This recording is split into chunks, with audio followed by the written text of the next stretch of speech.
Hello, everyone.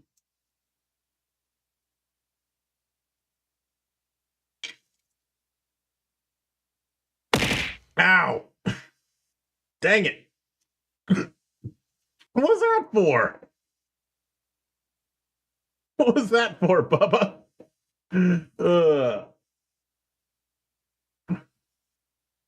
Hi, Chungo.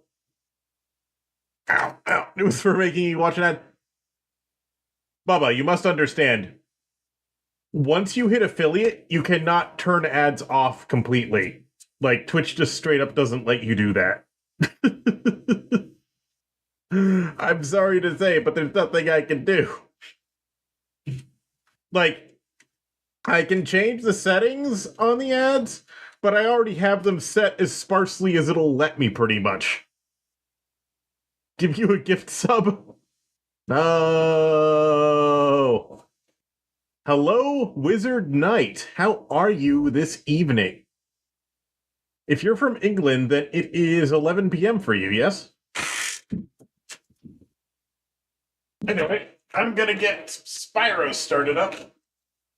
My hand can find the button. There we go. Pay yourself so I can avoid ads. No.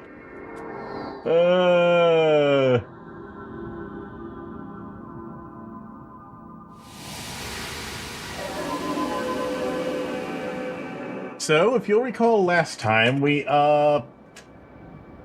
finished the first homeworld of Spyro 3, and then we did the boss, and then we did the first shmup level. So I think we can.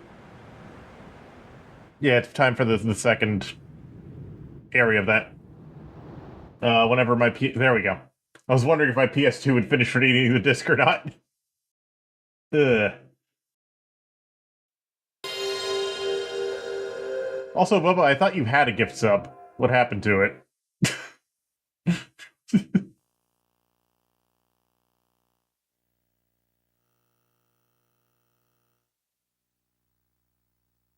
Ow. I don't know. Did you? I've been running ads for like a month. Ever since I hit affiliate. Maybe it expired, yeah. Yeah, I think they only last a month. Maybe that's it. Because I remember when I did my... We also dipped Spyro in oil to give the American Army on. Wait, we did? When did that happen? Oh yeah, that's right. When I had my celebration stream for hitting affiliate, someone handed out a bunch of gift subs. They did it anonymously though, so I have no idea who did it. Oh yeah, you did do that. I forgot about that already.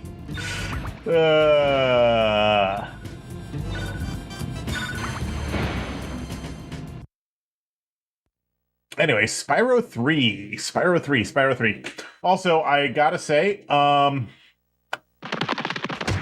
am apparently a fraud because last stream I said I already talked about this over Discord, but last stream I claimed that my Spyro 3 disc was silver.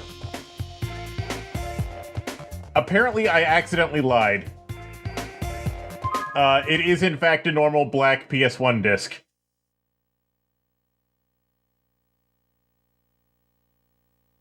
You only get to toe the line once a stream before Automod gets mad? Yeah, fair enough. Yay, Spyro's back to normal color. Okay. Yeah, because it did the vertex color things. What was I saying? Oh yeah. Last stream I claimed that my Spyro 3 disc was black, but it was silver, but it's actually just a normal black PS1 disc. Apparently my memory is dog shit because apparently my memory is dog shit because I thought that the disc was black. No, silver. I thought that the disc was silver, but even though I had literally just picked up the disc and put it in the console like a few minutes earlier, because apparently I just don't pay any fucking attention like that. I might be a dumbass. I might be. No, I've already made clear that I'm a fucking dumbass. It's these ears, man. These ears. These ears make me stupider. I have never claimed to be intelligent. Other people claim that I am intelligent. I have never claimed to be intelligent. It's just other people think I'm smart. I have never made such a claim because I know it's false. I'm not intelligent, I just know a lot.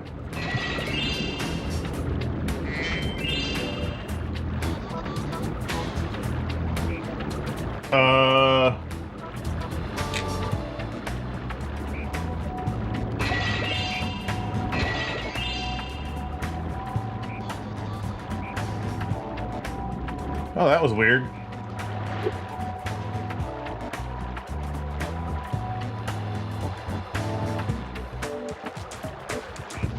Okay, it's not working normally again. I thought my PS1 controller was broken for a second, but actually I just accidentally hit the analog button that turns off the analog sticks, because for some reason the PS2 controller has a button to turn off the analog sticks. I don't know why it has that, but it does. Also, Mr. Wizard Knight, I'm sorry I am starting this stream very chaotically. Chaotic nonsense is just what normally happens in this place. There's nothing that can be done about it. There's nothing that can be done about it. Bleh. Getting used to the controls again. Yeah. My brain might still be a little bit fried from yesterday. So I didn't stream yesterday, but I was very... Yesterday, I was really sleepy all fucking day. I have no idea why. I think I might know why. But, okay, I don't know why, but I was really sleepy from the moment I woke up yesterday. Like, I tried joining a Discord call, like, earlier in the day, and...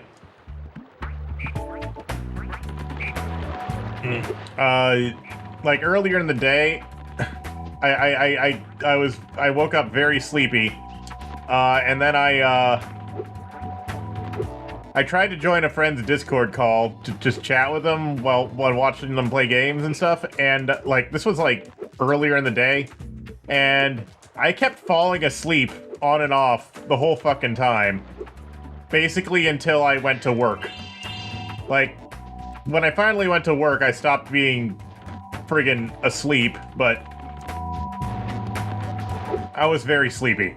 And anyway, as soon as I got home from that, in my wisdom of being sleepy, I decided to make myself a couple of grilled cheese sandwiches, and ended up straight up eating just like 4 ounces of Vermont sharp cheddar, Vermont extra sharp cheddar, between the 2 sandwiches, because it was like half of an 8-ounce block of cheese that I put on those things. Yeah, I got up, and yeah, after that I sat down, hopped on Discord, and fell asleep immediately. I fell asleep fucking immediately. Like, I was trying to talk to somebody, and like, I was like, and I passed out. Hey, Spyro, Zoe told me that if we hit that doodad up there, the portal will open. Why don't you try spitting this rock at it? Spitting a rock, okay. That is a weird sound for a rock. Anyway, yeah, I fell asleep in a Discord call again. Like, I'd done it earlier in the day, and then I did it again. With the power of cheese. And, then when I finally woke up, an hour later, when I finally woke up an hour later, I, just immediately started ranting about, Ow! You hit me in the head, dude. I immediately started ranting about writing inconsistencies and flanderization because I don't know why, but I woke up with a mighty need to rant about how whenever the writers on a franchise change, it inevitably results in the characters getting flanderized. Like, it's not something that can be avoided. Well, okay, you can avoid it, but it's really hard to do. The only way you can avoid flanderization, the only way you can avoid completely changing a series when you get new writers is if you have a transitional period where, like, instead of changing all of your writing staff at once, you bring in new writers one at a time, and you have the old and you have them working alongside the old writers for a period of years, and you have a gradual transition in writing staff. And when you do that, you actually are able to the stylistic changes from one writer to the next, or from one team to the next, are faded gradually, so nobody can point at, hey, that's when everything changed. So that's one advantage of doing it that way, and the other is that you actually allow the old writers to train the new writers in how to treat the characters, rather than just having the new writers like read the character Bible or have the old writers' work as reference. And when you do it that way, you are able to prevent those sort of flanderization problems, but it's more expensive and time-consuming to do that, especially since often when you are changing writing staff, it is because the directors or, like, the franchise owners either want to get rid of the old writing staff or either they want to get rid of the old writing staff or they hello. Inox forced us to build a statue of the sorceress. Then after we built it, she complained it was too ugly. If you ask me, the statue is much prettier than she is. I agree. I haven't seen the sorceress, but I agree. Ow, that was a jackhammer. What was I saying? Oh yeah, when you have new writing staff, it's usually because someone higher up wanted to get rid of the old writing staff for whatever reason. So that sort of gradual transition isn't practical.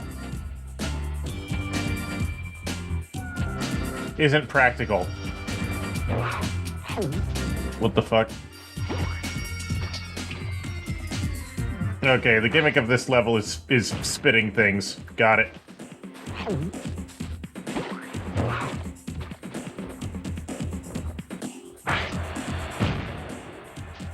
That didn't even... Oh, whatever. I'm not gonna question it.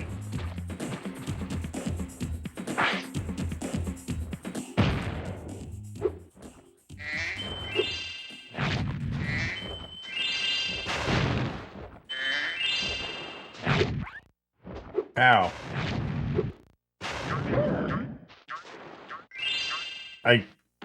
Okay. That's not... Okay. I don't remember this world at all. But yeah, that's why... Yeah, another reason, though, that the writing staff might change would just be because a franchise was on hiatus for, like, 10, 20, 30 years sometimes. Because, like... Ow. Because, like, in the case of Star Trek was essentially on hiatus from 2005 until fucking... What was that? Like, when did Discovery come out? When did Star Trek Discovery come out? Because I'm not going to count the Abrams films as Star Trek because they weren't even trying to be the same thing. They are Star Trek-themed action movies, and they are fine, but they are not really Star Trek. When did Disco come out? Like 2016 or something? So we'll say that we'll say that Star Trek was on a hiatus for 20 years. So obviously the old writing staff, they weren't going to get the old writing staff back. So obviously Disco is going to have inconsistencies with the old styling. And that wasn't even the first time that happened in Star Trek, because from the animated series through until TNG was also about 20 years, I want to say. So that also had a period of what I'm going to call teething troubles, because because TNG was also like, oh no, I've lost Sparks. TNG also fucking sucked for like 3 seasons.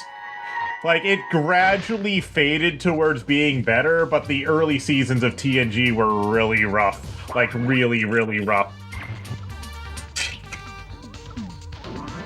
They also just reused, like, TOS scripts for a while in the early seasons of TNG as well. And obviously that didn't work. Hello, voice in the crowd. I am rambling about writing. I died. I misjudged that situation entirely. What was I saying?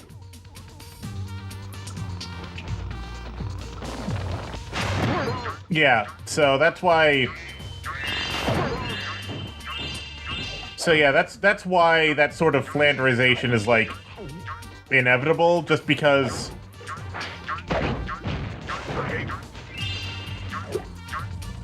writing is hard.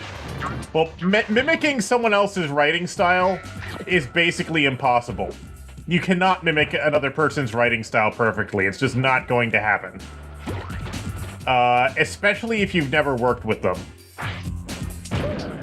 If you have a team of writers working together and you gradually transition from one team to the next as writers are let go and hired slowly, then you're not going to get those rough transitions. But usually companies end up replacing the whole team at once because, like I said, usually when writers leave a project, it's not because they want to. It's because the management team wanted to get rid of them, or because the franchise has just been on hiatus for a long time. Occasionally it is because the old writers just don't want to work on it anymore. Like, that happened in Red vs. Blue, actually. Because despite the massive stylistic changes... Let me check something real quick.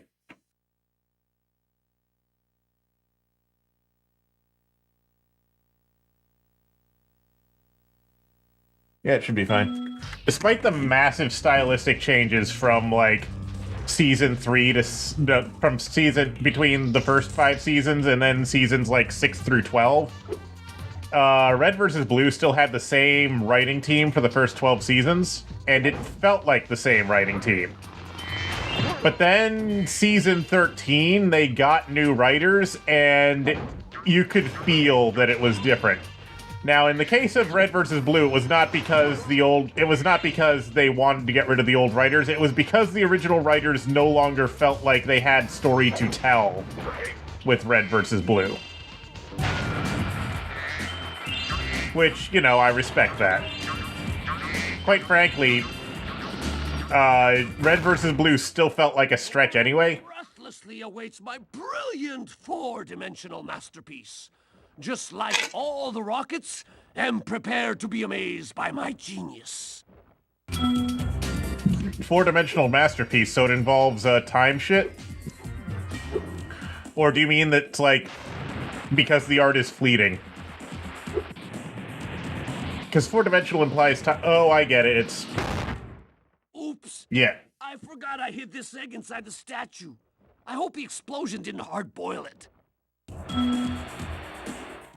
Nice, we got an egg. Ugh. These guys go to Starbucks and reignited. What are you talking about, Chungo? What do you mean by that?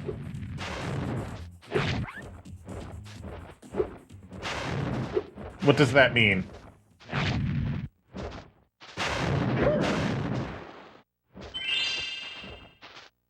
Hello, Icky. The hippie Muppets. Ow. Ow. Okay, that dude just... That... I don't... I feel like I'm not engaging with this level properly. Which is fine. They have the mannerisms of a man who goes to Starbucks in Seattle. Okay, that makes sense. Also, sorry if I... Anyway, my whole point that I was getting at was that, my brain was completely frazzled last night. My whole point that I was getting at is that my brain was completely fried last night. Second world is the weakest in the game? Yeah, I agree. And my brain might still be frazzled, but, yeah, grilled cheese frazzled my brain. Did I eat grilled cheese the night before last? Did I eat grilled cheese the night before last? I'm gonna check. I'm going to fucking check.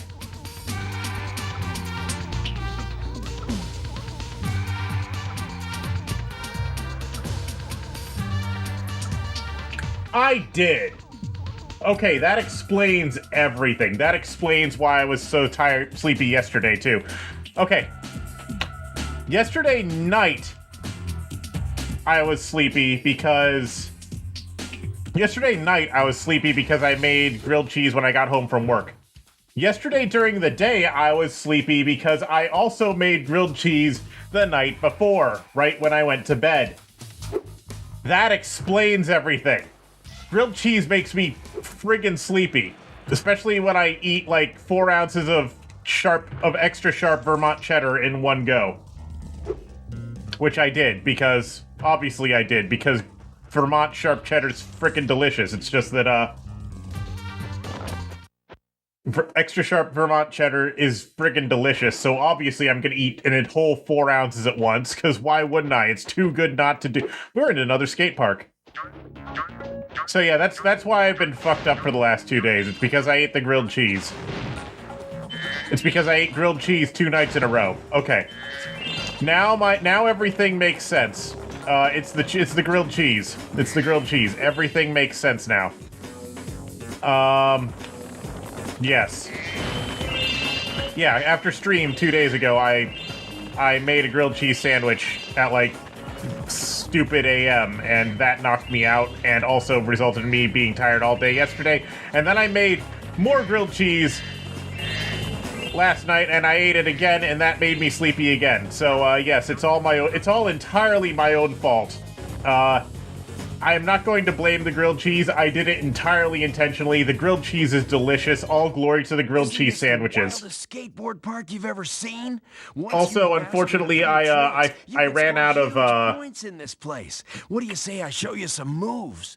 Another problem with the grilled cheese is that I ran out of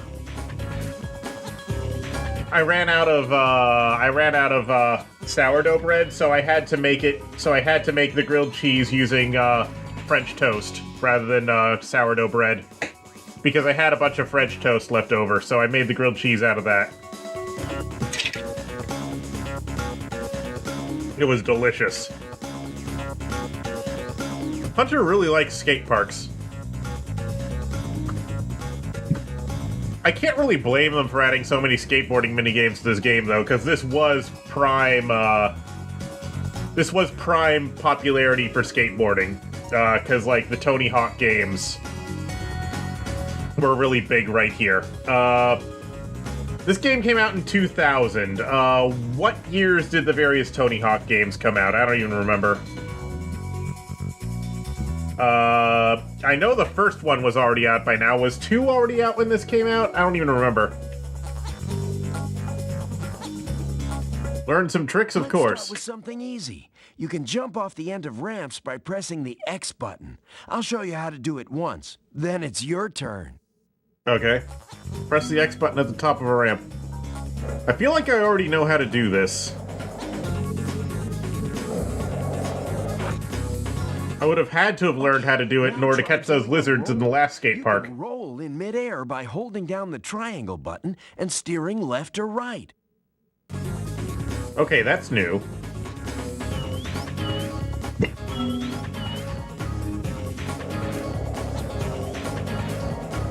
The squid code? Yeah, sure, I'll take the squid code.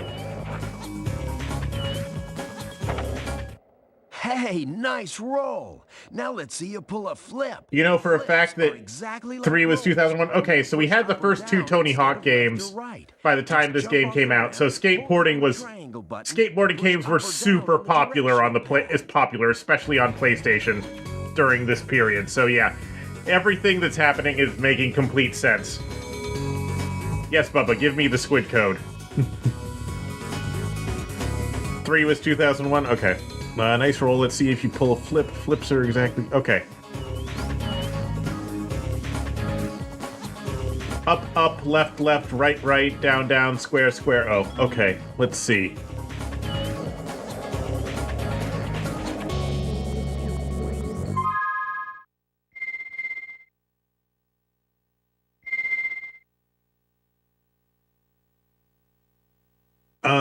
Do I need to be on the skateboard for it to do anything? Up, up, left, left, right, right, down, down, square, square, circle. Up, up, left, left, right, right, down, down, square, square, circle.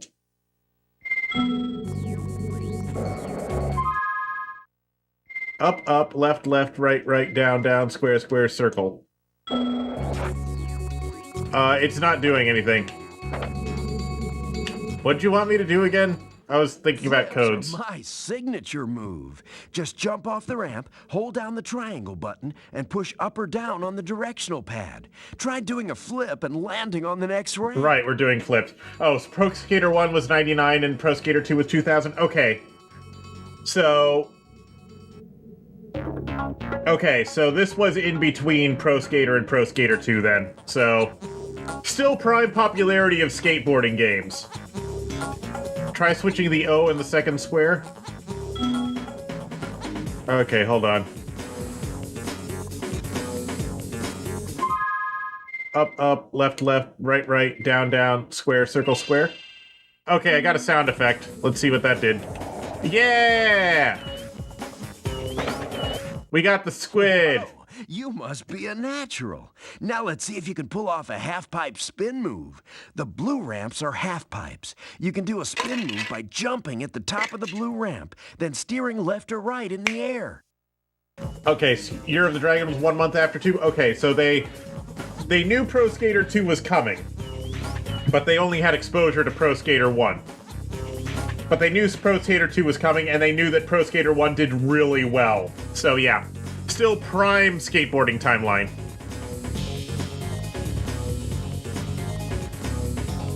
Pull off a half-pipe spin move. The blue ramps are half-pipes. You can do a spin move by jumping at the top of the blue ramp and steering left or right. I feel like this was probably meant to be the first skate park that you did, and then the, why are they giving you all the skating tutorials and tips now when we had to do a bunch of lizard stuff in the previous skate park? It's just weird.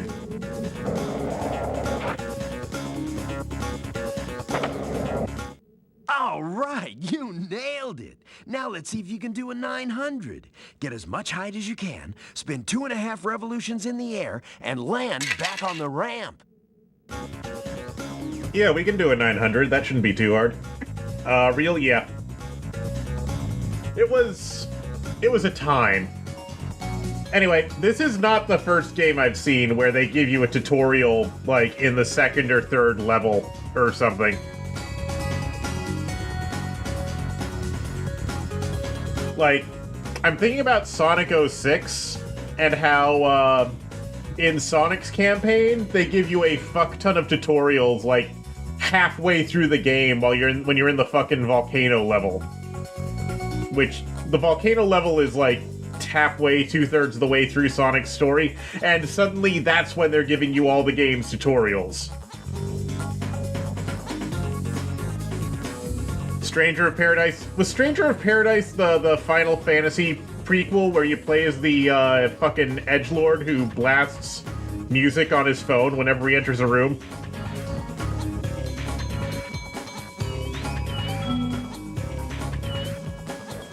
I feel like that question's been answered before to me, but yeah.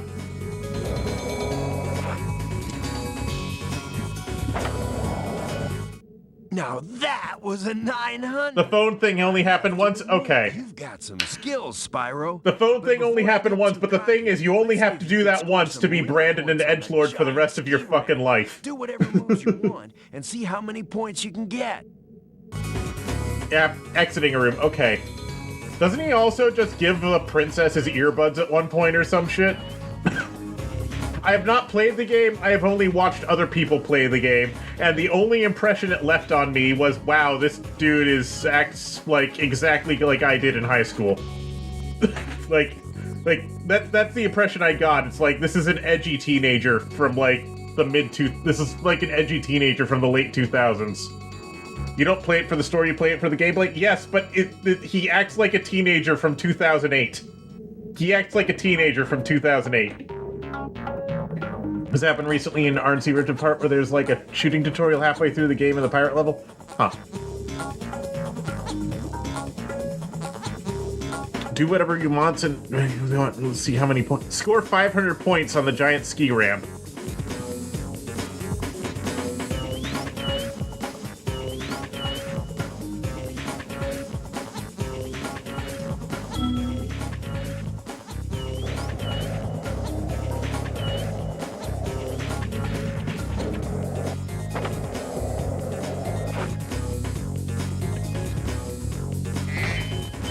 Oops. Let's try that again.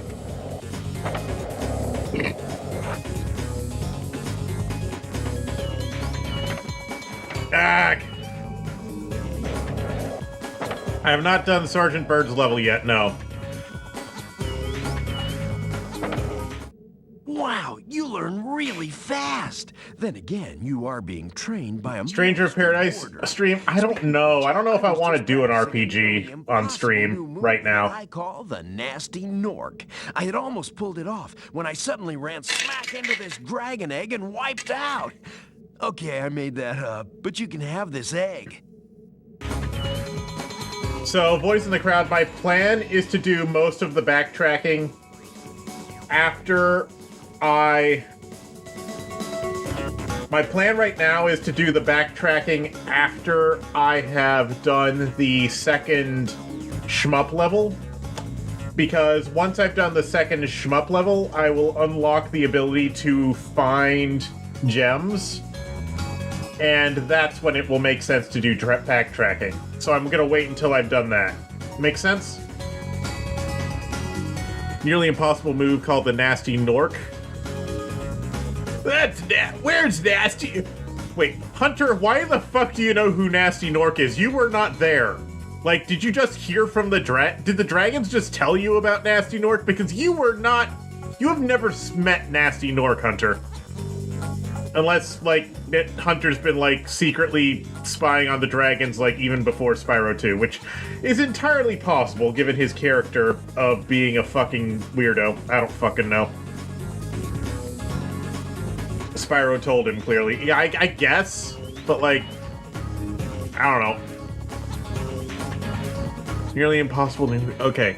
Nork almost pulled it off when I suddenly ran smack into this dragon egg. Okay, I made that, but you can have this egg. Okay.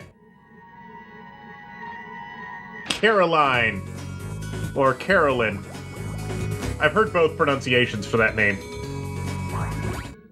I'm thinking you're ready to try some one-on-one competition. Want to try a freestyle competition for points? So what I'm just gonna say, voice in the crowd, is I do not remember this level at all from the last time I...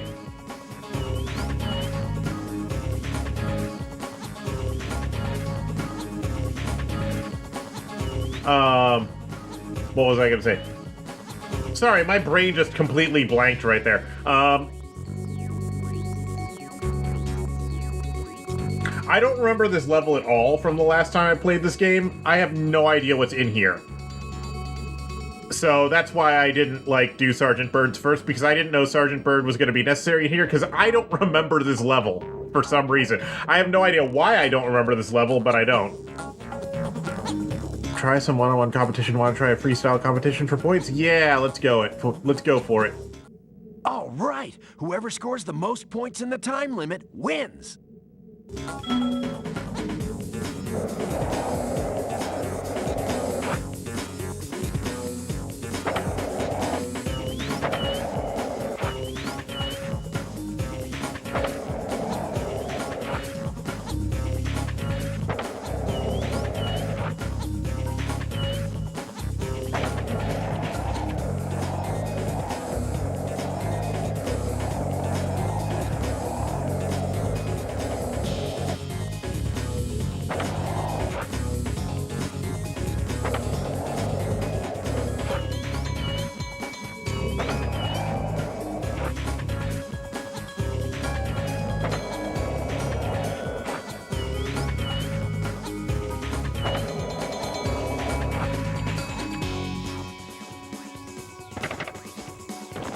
No!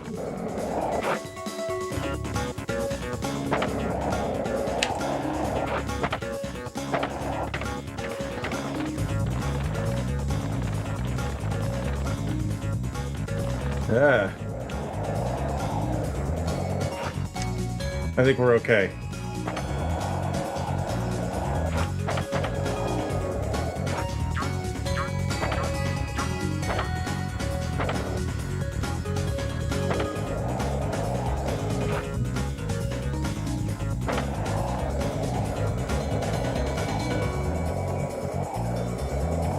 Here we go.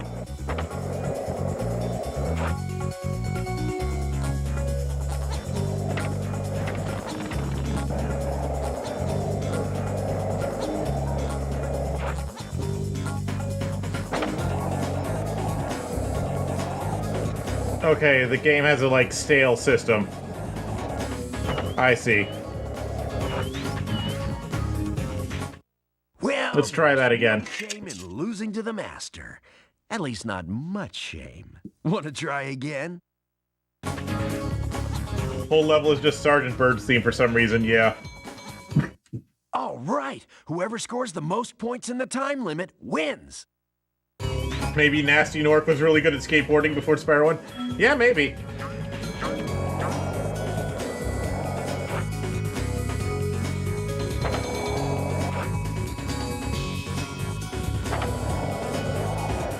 I accidentally did a Nasty Nork.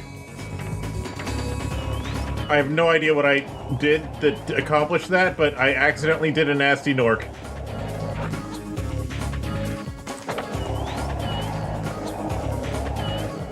Okay. But yeah, it's a good thing this game has, like, a stale system, I guess.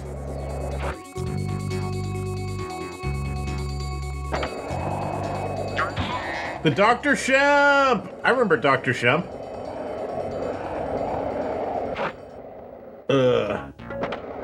One of the characters in the new Fire Emblem looks like Alucard? I believe it. I mean, we had a character who looked like fucking toothpaste, so... We had a character who looked like toothpaste, and now I look like them, like, completely by accident. This was not intentional, by the way. I did not intentionally set out to look like Toothpaste-chan. It just sort of happened.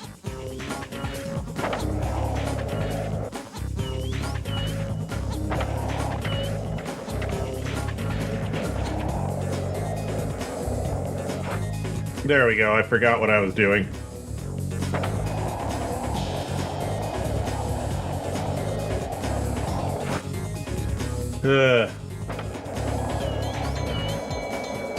Another looks like Brazilian Miku, yeah.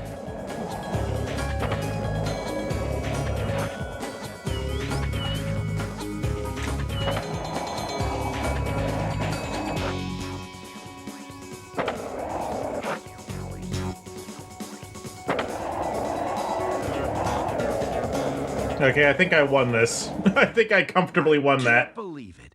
How did you get so good already? Who knows? Someday you might even break my course record. Nah. Anyway, I guess I should give you this other egg I found. I was going to keep it for a pet, but I can't get it to hatch. Even for a pet. Hunter, those are sentient creatures. Those are actual sentient creatures. Those are babies of the people you are living with. What is your plan there? What is your plan there, Hunter? Hunter, what is your plan there?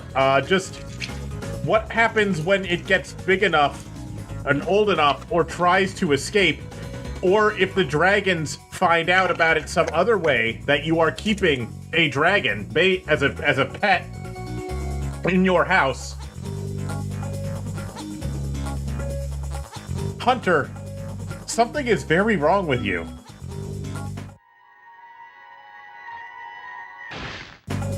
He's not thinking through. You're right, Hunter is really fucking stupid. He is really stupid, but, Hunter is really fucking stupid.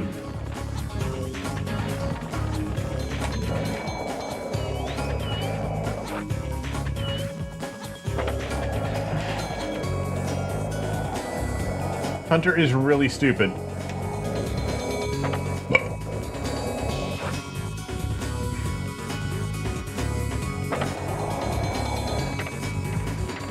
No, I'm just gonna come back here later.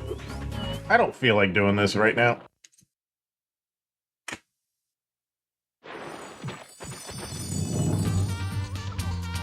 Yeah, why is this just the Sergeant Bird theme?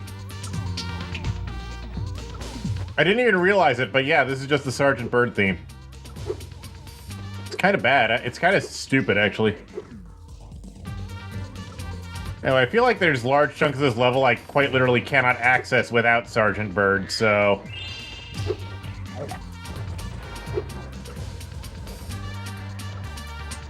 Ow! Okay, I misjudged that.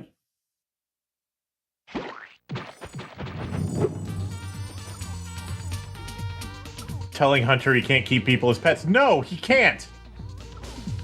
He cannot!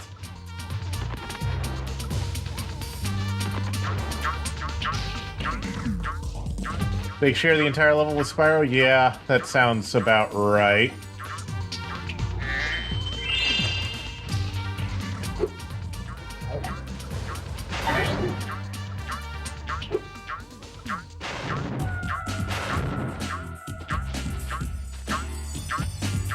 Still not a great reason for it to be the default music. Yeah, it's really not. I don't think I can access the rest of this level's, like, content without Sergeant Bird. There's a bunch of stuff that I don't even... Oh, wait, I can probably go over there. Okay, I can do whatever the fuck is over here, I think.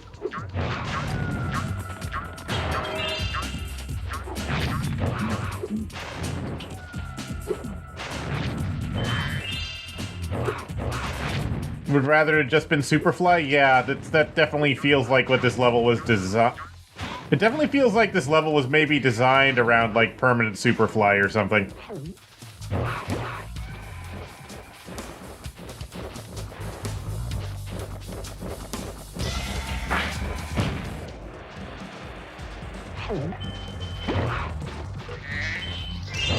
Although I don't think they give you permanent Superfly at any point in this game. Did you already do the Lost Wolf mission?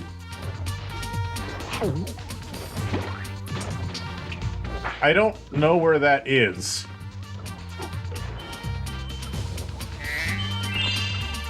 Like I said, I don't remember this level.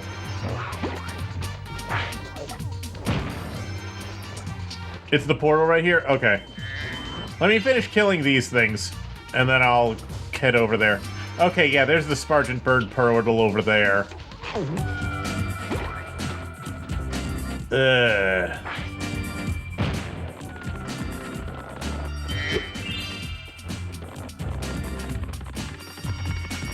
Ugh.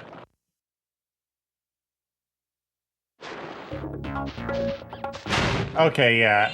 I actually think I remember this part. Maybe. I remember it being annoying. I was playing catch with my pet wolf Farley, but I accidentally threw his ball down this hole, and he went in after it. Now he's stuck down there.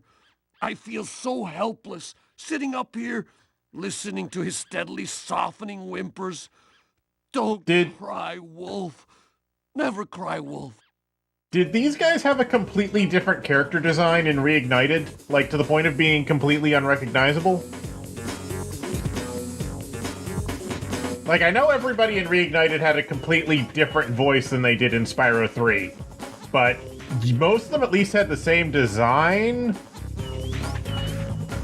Okay, they did have a completely different design in Reignited 3. Okay. I think I remember this part, but this guy didn't look like that. Like, they made them, like, lanky or something.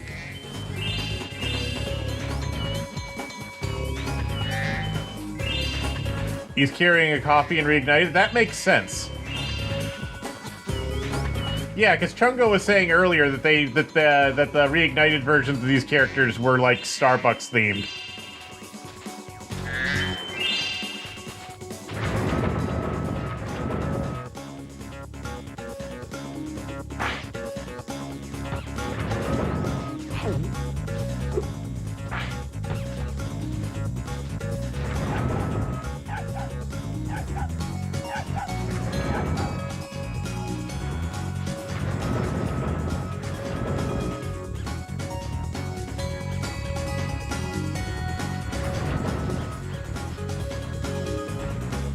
Oh, wait, no, okay. I spit it at the platform. Okay, I see.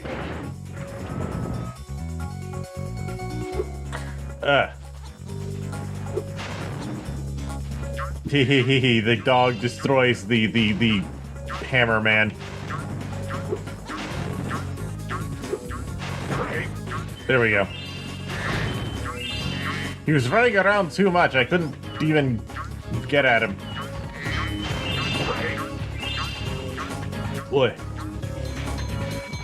My eyes are actually having a little bit of trouble focusing tonight. Like, they feel like they're like, whenever I'm looking at these guys, my eyes feel like they're pointing in, like, 2 different directions.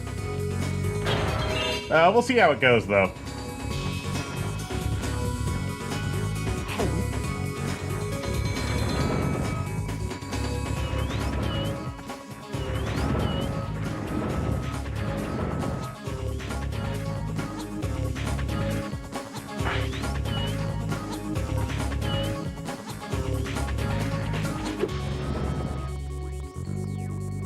Ugh.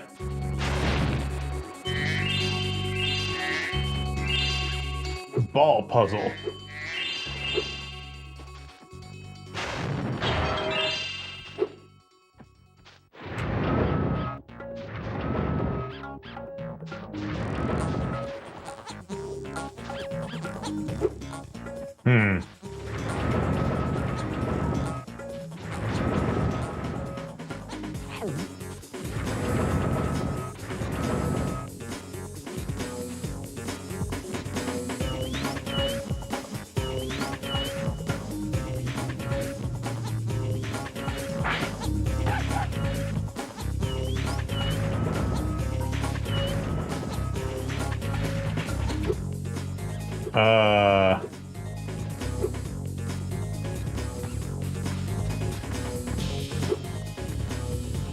Hold on.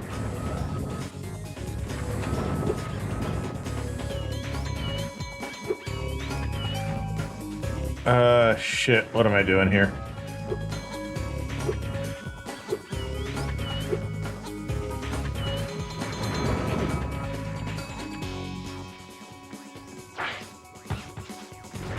Okay, I think what I need to do...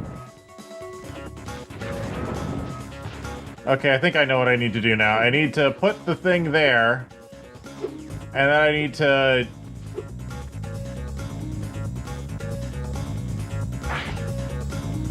And then so we can't get at it until I lower this. Yeah, there we go. You sent a photo of the guys in the Discord. What the heck is happening?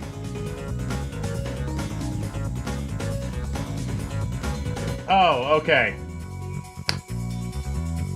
Okay, I see. I see now. Yeah, that's a big design change, Chungo. Yeah, that's a big design change. The fuck is this? Dude, oh, it's a breakable wall. Okay.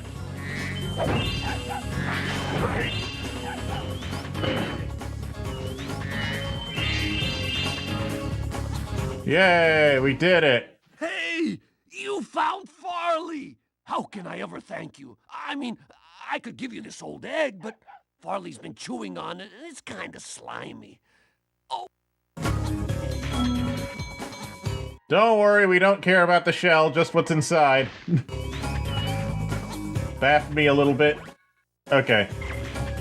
What baffles you, Chungo? The character redesigns or just the guys in general?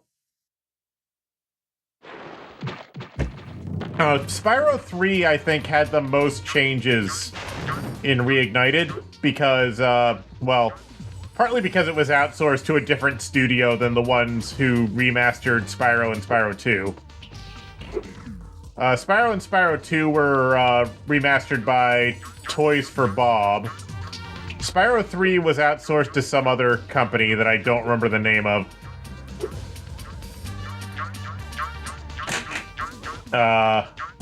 We'll be back here later. Sanzaru Games? Yeah, probably. So, as a result of that, Spyro 3 has a lot more changes.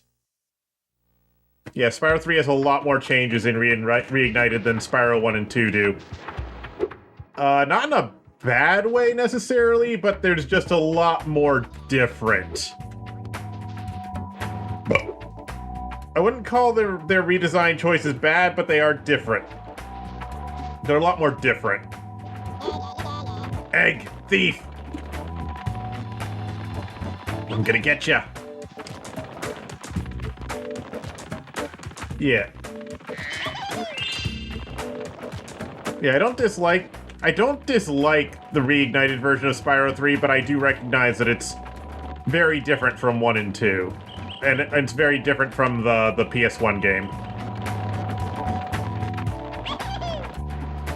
Fuck you, you direction-changing piece of shit.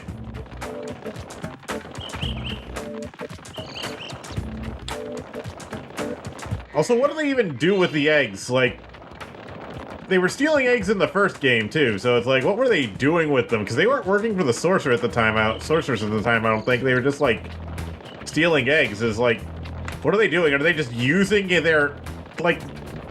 Also, one thing I always noticed about this game is that their heads are the same size and shape as the dragon eggs. So, when I was a kid, I wondered if they were just, like, putting the eggs in their heads or some shit. I don't know. You think they do it just to mess with Spyro? Maybe. I mean, in the first game, I feel like they were just opportunists and they grabbed the eggs while they were unguarded because all the dragons were turned to crystal. I don't know. But yeah. The only thing about the Spyro 3 reignited version, opportunists here too? Yeah, probably. Like, they might not even have anything whatsoever to do with the sorceress. They're just here. And they like eggs. But yeah, in Spyro... The reignited version of Spyro 3, the voice acting is definitely downgraded on most of the characters. And the character designs are largely, like... Probably no affiliation? Yeah. In Spyro 3, what is my brain doing? Spyro 3 Reignited. Yeah, I think the character designs in the reignited version of Spyro 3 are largely a side grade. The character voices are a downgrade.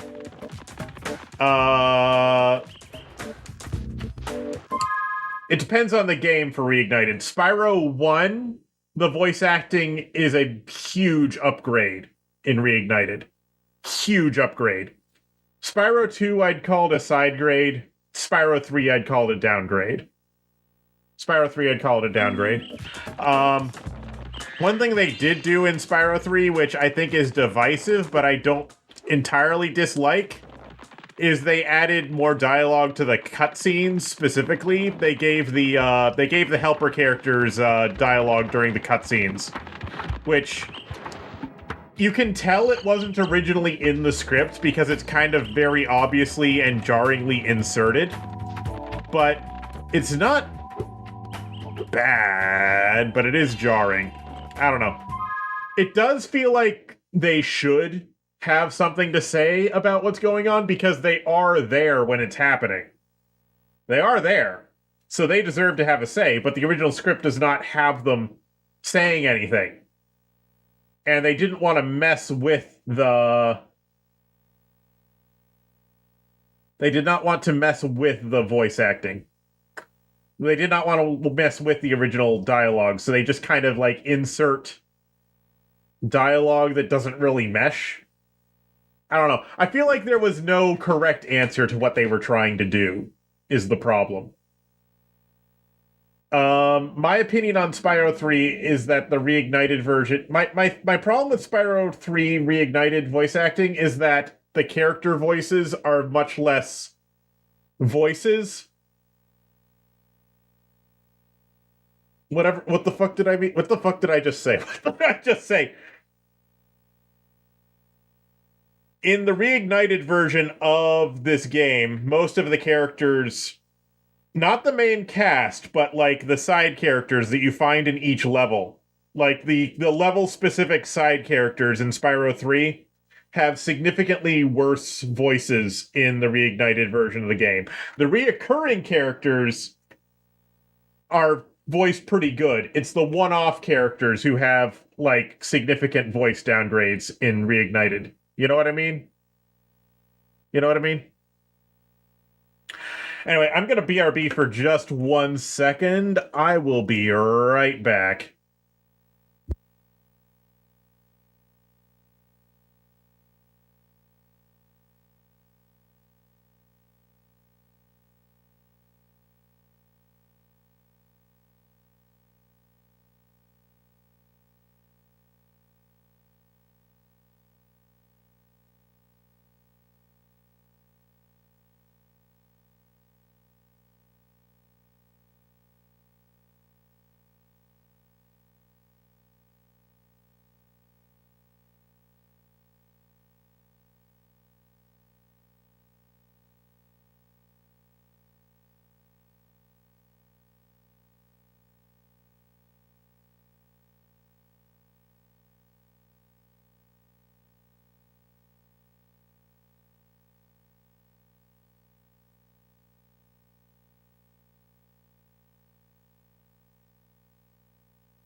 Ugh.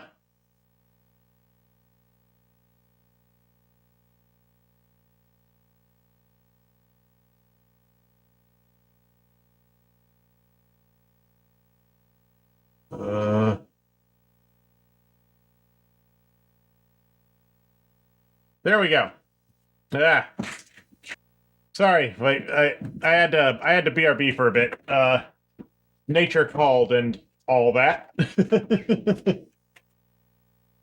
It's gotta do what it gotta do.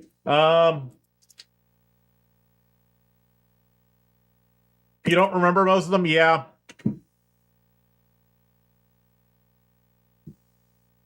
The thing about the one-off character voices is that in Spyro 3, the one-off character voices, like the original PS1 version, the one-off character voices are all very distinct and like have a lot of character to them.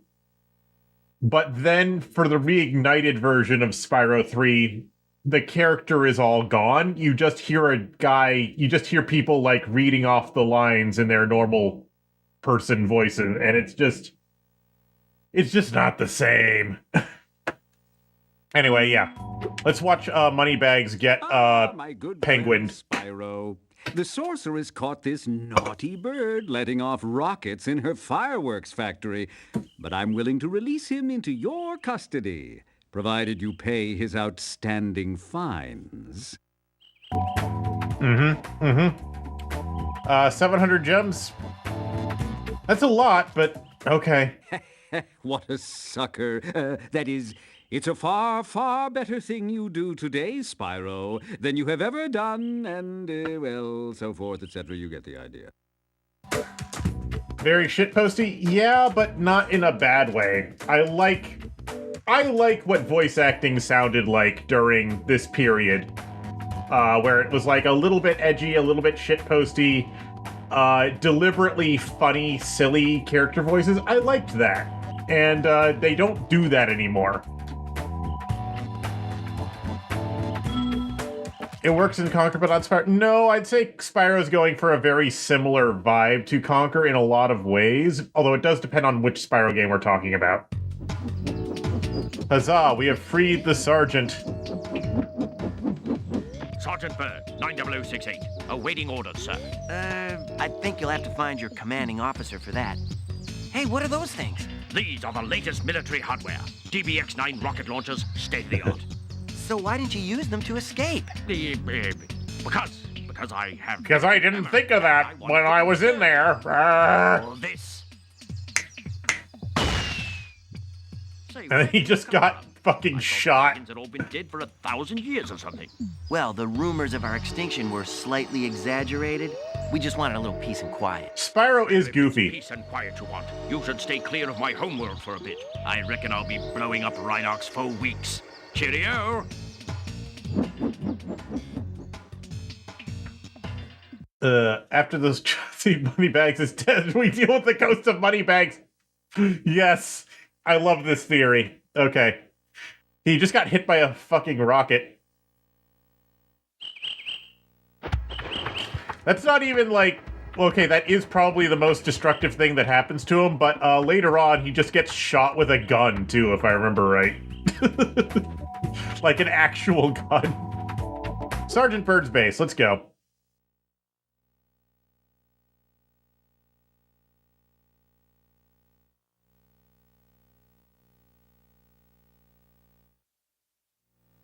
I have to train the hummingbirds. They must be in peak physical condition if we're going to take on the sorceress.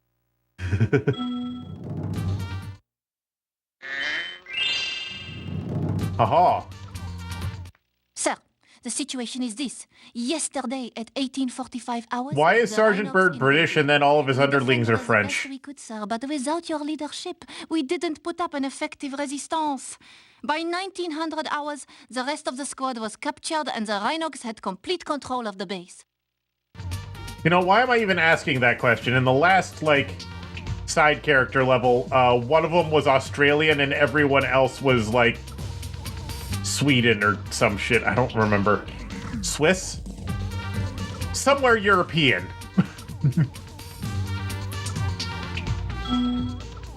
Okay, we have to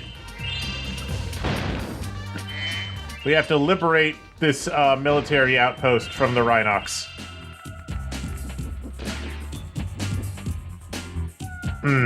You're floaty, Sergeant Bird. You're very floaty in the air.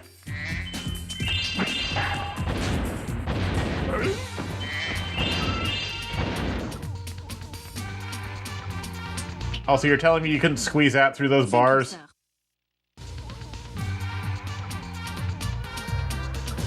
They were the mountain goat. Well, a lot of characters in all.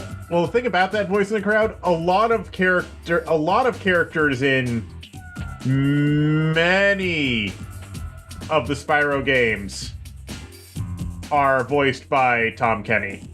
Many of the Spyro games, or at the very least the first 4, and then the remakes are voiced by him.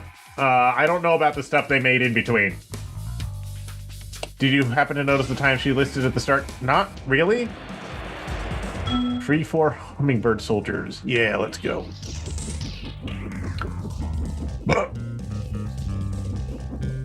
I didn't know there was anything to notice. Well, you're right, he wasn't in Spyro 1, but like 2, 3, 4, and then they surrendered in 15 minutes. Oh. I recommend you take the enemy out with your rockets by pressing the circle button, sir. Am I the only one in this friggin' base who has any weapons?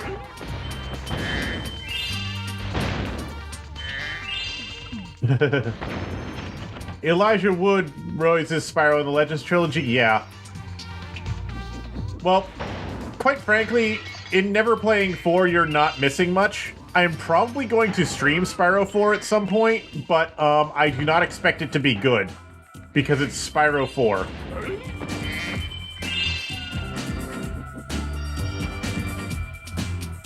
Do you think Tom Kenny was still there, he just wasn't voicing Spyro? Maybe. Hello?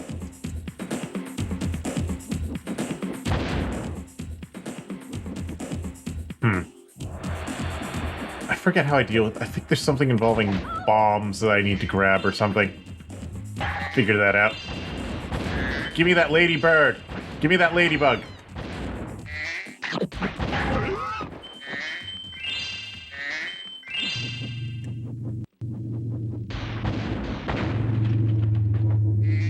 Blech.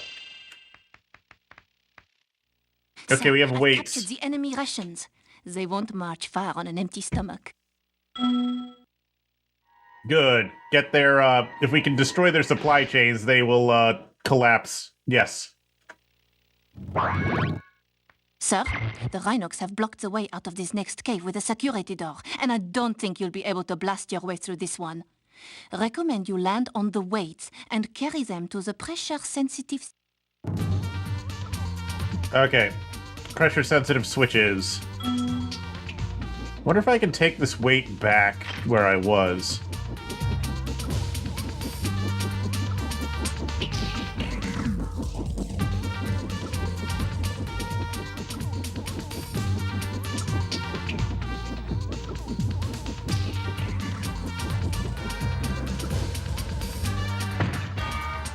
Okay, that's not enough. I'm probably gonna need something a little bit stronger than that. Okay. Hey.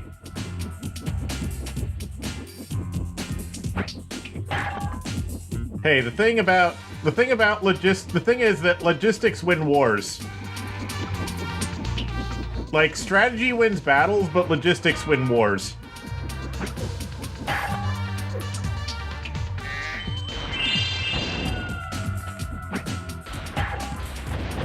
Strategy wins battles, but logistics wins wars. If you can out-supply your enemy, if you can get more of your shit deployed than your enemy does, you win. Which is why the United States' ability to deploy a fully armed and operational Burger King anywhere in the world within 24 hours is incredibly terrifying.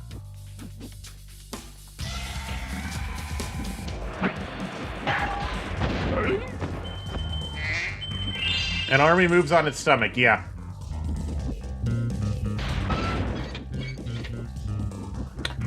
An army moves on its stomach, and a fully armed and operational Burger King cannot be underestimated.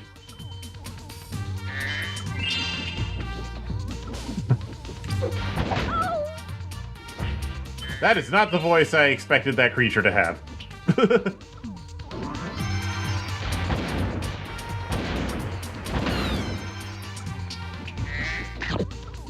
Famously, how Athens beat Sparta when they actually fought was, yeah. We had 3 more hummingbirds.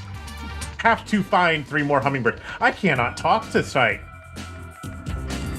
Did I just say this night? The fuck is wrong with my voice? Holy shit. I must still be coming down from the after effects of that grilled cheese. That's the only explanation. I'm not making excuses, by the way. It was entirely my own fault that I grilled cheese myself. It was entirely my own fault that I grilled cheese myself that badly, but I'm still coming down from the side effects of it. Grilled cheeses are powerful, yes. In the last 2 days, I've eaten 8 ounces of I've eaten a full 8 ounces of Vermont extra sharp cheddar, and it destroyed me completely.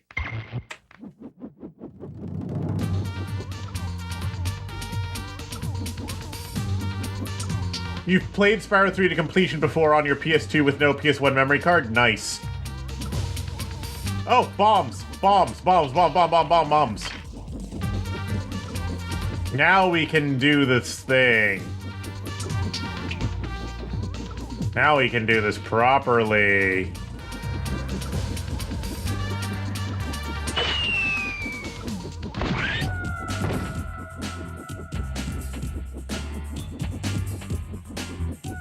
I'm not sure what killing the gophers does, but you definitely need the bombs to do it.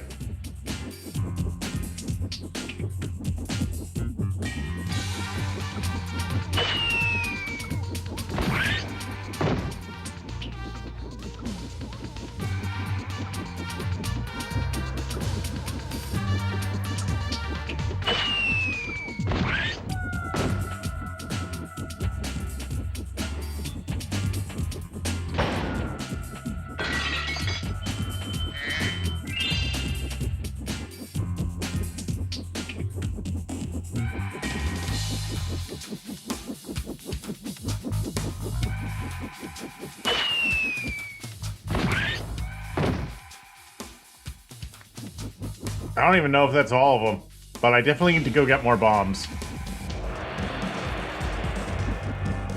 Groundhogs? Okay. I don't know, dude. They look the same to me, especially in this style.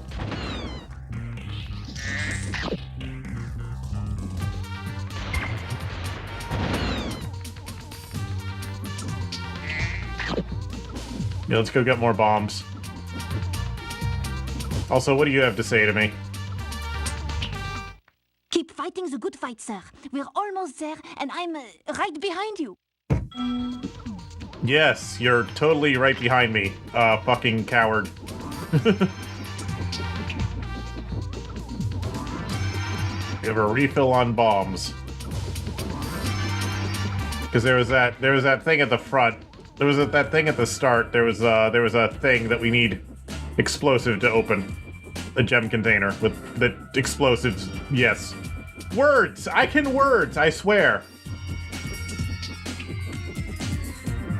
That thing. Yes.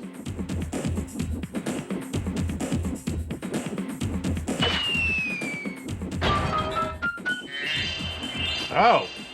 There's an underground section.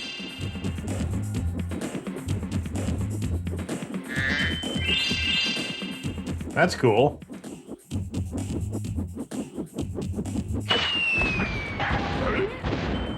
I pressed the wrong button and wasted a bomb. Oh well, it's probably fine.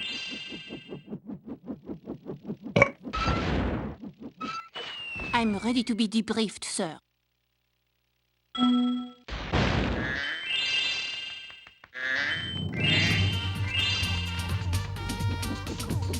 Is there anything else down here? No. Okay.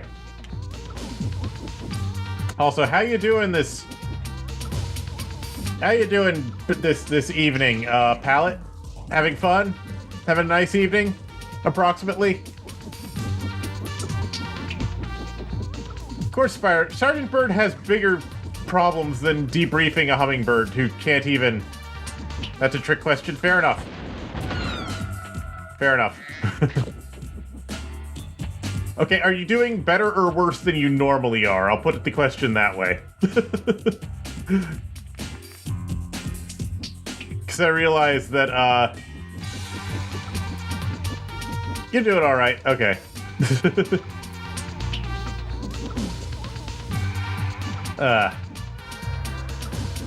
I am,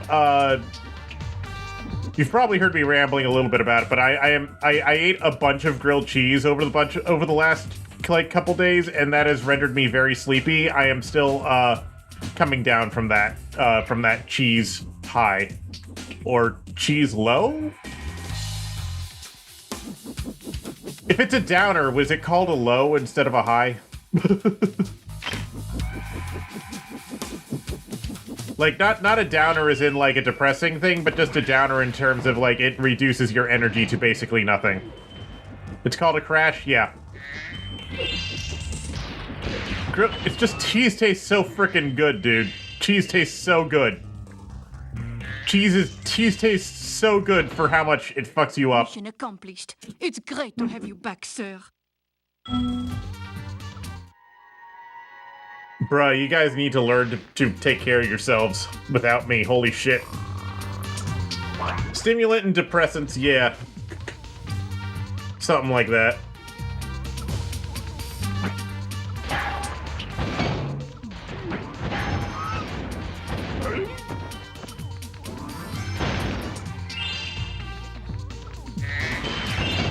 Yeah.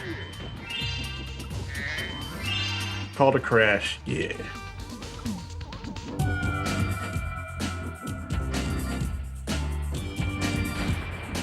Yeah. In hindsight, I should not have eaten that much grilled cheese, but counterpoint, it tasted really, really good. Like, absurdly delicious. What are your orders, sir?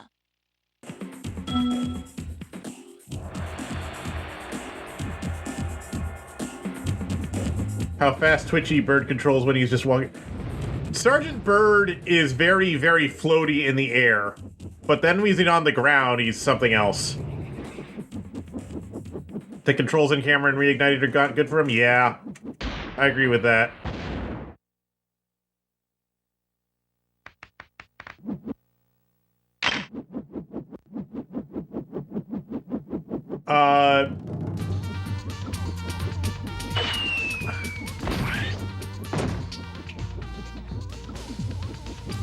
Mostly when he's carrying something, yeah. Yeah, I agree with that.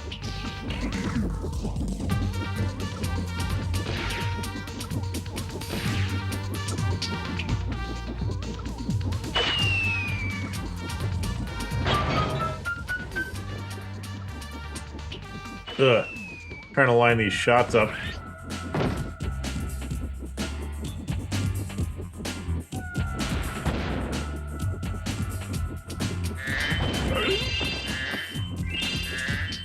Ugh.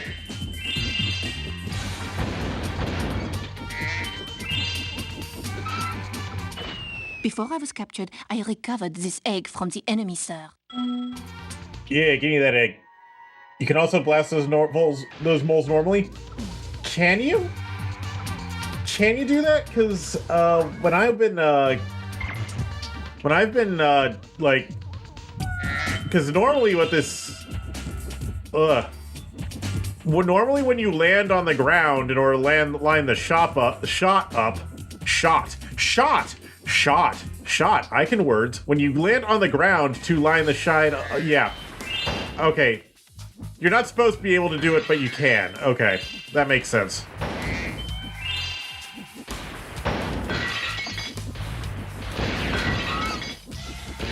Fuck you!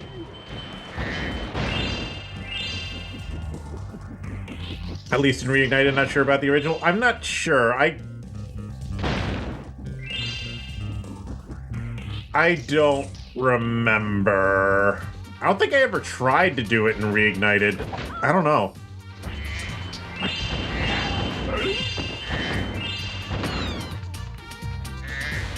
Three is definitely buggiest in Reignited. Yes. 3 is definitely buggier in Reignited than the other games, and also than on PS1, because a funny thing happened when I was playing Reignited years ago, actually. I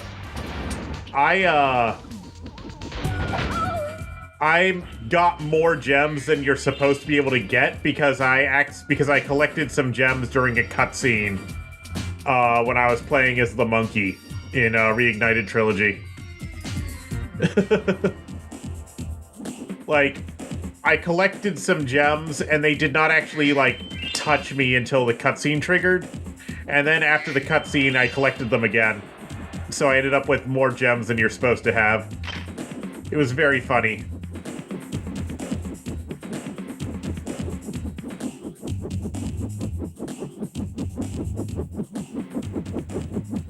Did Spyro 3 have a new team on the PS1? I don't remember that.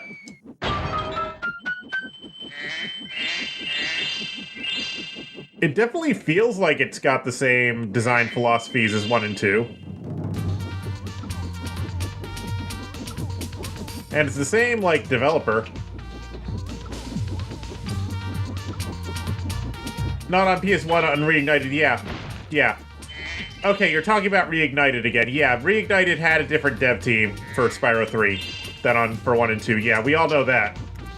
It was outsourced to a Chinese company. Because they did not have time.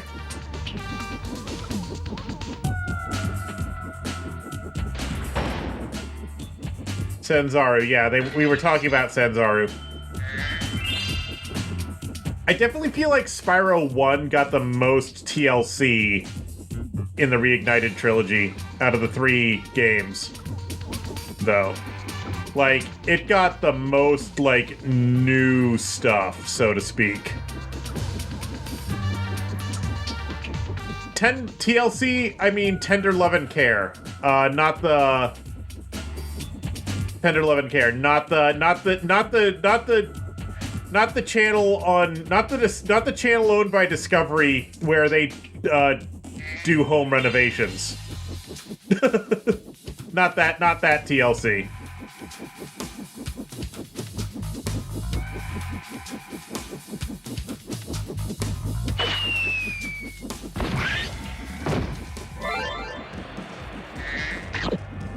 Really? That just gets you a skill point?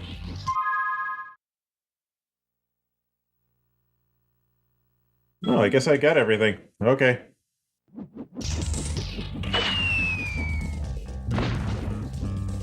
Sanzaru Games Inc. was an American video game developer founded in 2006 by former Activision developers and based in...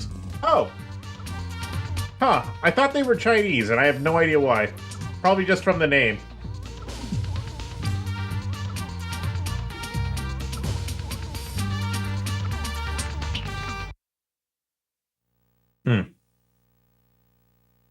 Yeah. Well, I mean, it makes sense that they reused skill points in their later games, considering it was the same development team. It's her. 5, 4, 3, 4, 5. It her, the bunny girl. 3, 4, grow.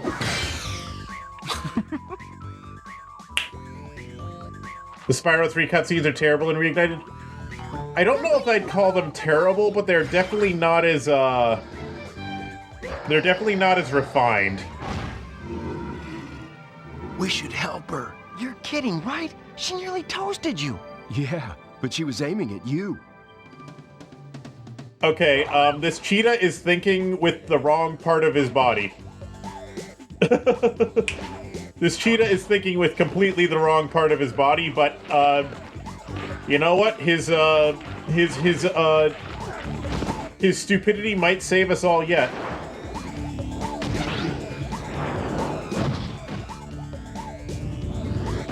I feel like this scene was inspired by something out of The Matrix. Hunter, you did something for once, and it was saving someone who was trying to kill us. Thanks. No problem. It's a good thing for you Hunter was around. I can look after myself. Oh, sure you can. Would you like me Uh-huh. to show you? Out of magic, huh? How about I give you a jump start? Ha! I'll deal with you later. Hey, why'd you have to scare her off? Hunter, she is working for our adversary. She is trying to get us... Well, okay. We don't know what's going on behind the scenes. Like, okay. From the perspective of us, the player, yes, we know that she is having second thoughts about working for the sorceress, but Spyro and Hunter do not know that. Then again, I guess Sergeant Bird could have told us that, considering that he was, like, there when they had their argument. But, he did not tell us that. So, yeah, we have no idea that, she is on the verge of doing a heel-face turn.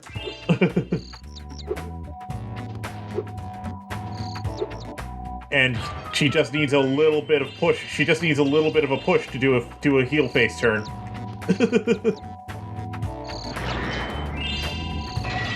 But we don't know that. Sergeant Bird might know that though, if he was paying any attention while he was locked up. You straight up just don't see shit? Yeah, fair. If I ever play these games again, if I ever stream these games again, I'll probably pay more attention to the differences, but yeah. The differences I remember most strongly are definitely the changes in voice acting, though. How everyone just gets regular-ass voices rather than the cartoony voices they have in the PS1 games.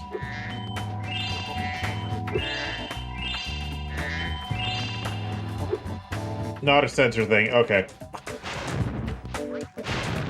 Oh hey, Super Flame.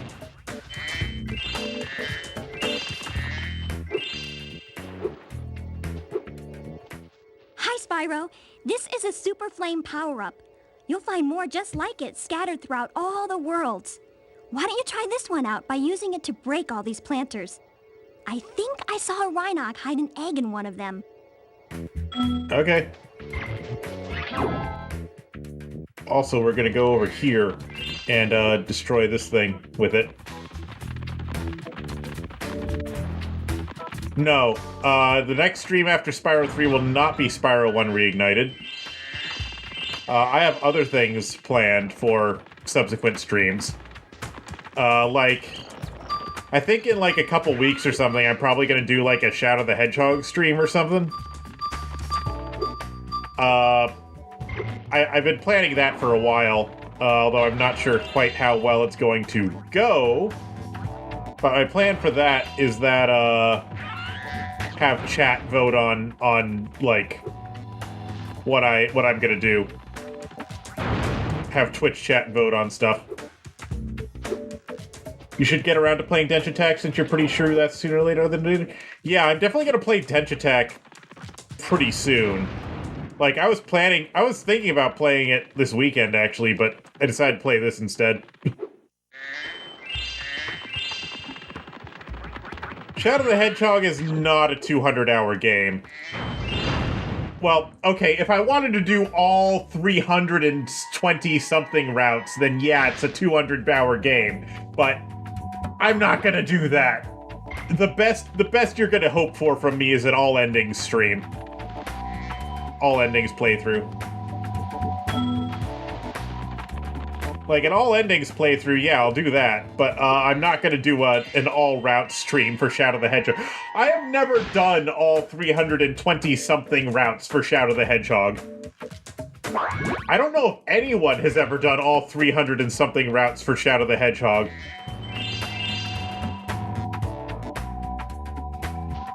The insanity.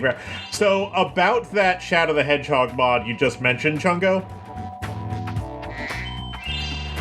About that Shadow the Hedgehog mod you're talking about, Chungo. I hate that mod. I fucking hate it. Someone's actually done it? Oh no, I fear for their sanity.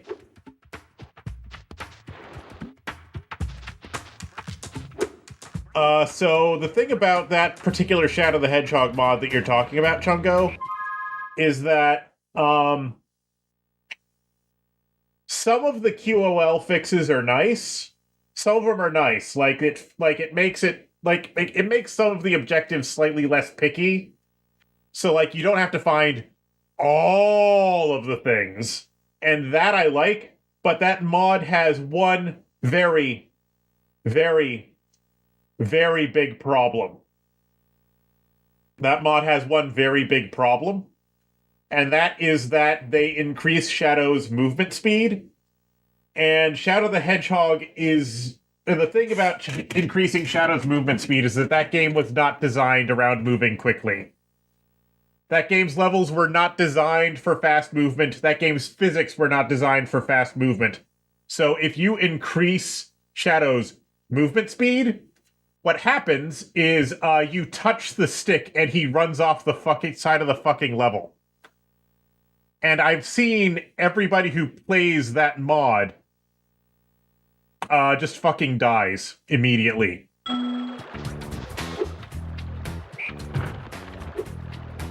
The faster movement speed just does not mesh with the objective-based gameplay in Shadow the Hedgehog at all. Like, at all. Shadow's slippery as it is. It's not actually that slippery, but yeah, it's slippery. I've seen more slippery. I've definitely seen more slippery. I've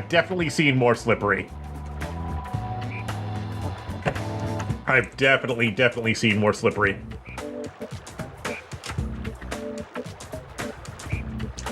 That includes other things too, but the routes took them by far the longest? Yeah, probably. I'm gonna BRB again for 1 moment.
I am back.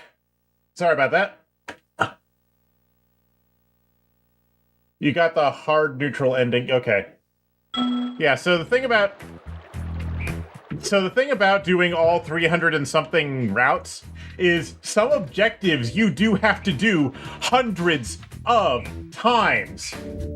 And that is not a fate I would wish upon anyone for any reason. Having to play through Westopolis, which is probably the worst stage in the game. Actually, no, it's not the worst stage in the game. There's at least 3 stages that are worse than that, but Westopolis is one of the worst stages in the game, and you have to play through it over 300 times. I would not wish that upon my worst enemies. No, I don't want to play through Westopolis 326 times. That stage fucking sucks. A lot of stages in Shadow the Hedgehog suck. Ugh. Yeah, we're going to Icy Peak. You like this level?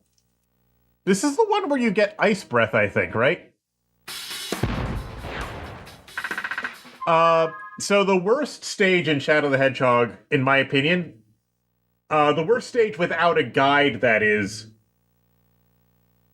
The worst Shadow the Hedgehog stage without a guide is the one where you have to disarm a certain number of bombs within a time limit. Where you have to disarm a certain number of bombs within a time limit. And, yeah, that fucking sucks.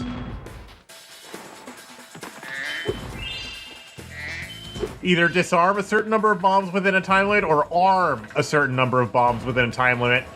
And, it sucks. To go ice fishing today, but Rhinox have blocked the path with ice, so I can't get through. I've been trying to clear the way with this cannon, but it doesn't even shoot straight. I haven't been able to hit a damn thing all morning. Alright, we have the cannon.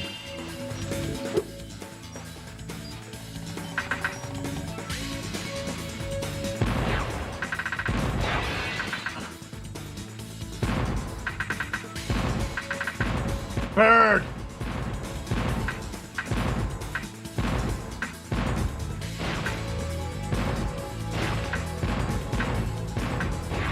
Die! There we go.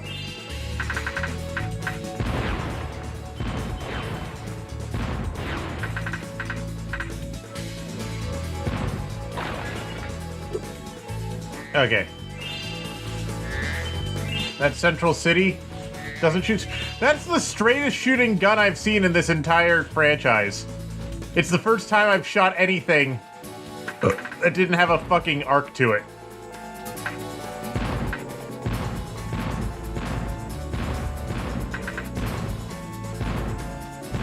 The problem is just that the enemies are moving.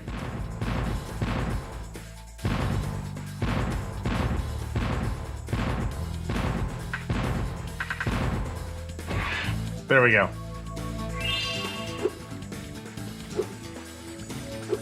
That's Central City, yeah.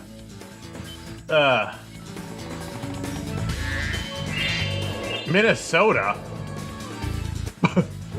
Okay, I guess Minnesota. Oh, you mean the accent is Minnesota. Yes, that is the Midwest, the northern Midwest accent, yes.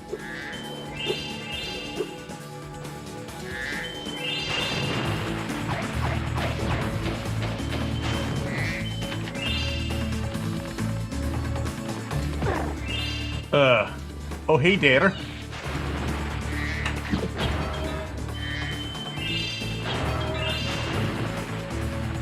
The northern Midwest, yes. Well, I guess it's just the Midwest because the southern Midwest is not called the Midwest, if I remember right. Like, they don't consider themselves Midwesterners, and, the people in the upper Midwest also don't consider them Midwesterners.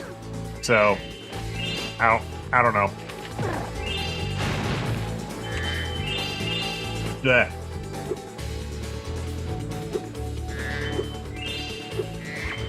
Remind me to not eat that much cheese in the period of 2 days ever again, because holy shit, my eyes are pointing in different directions.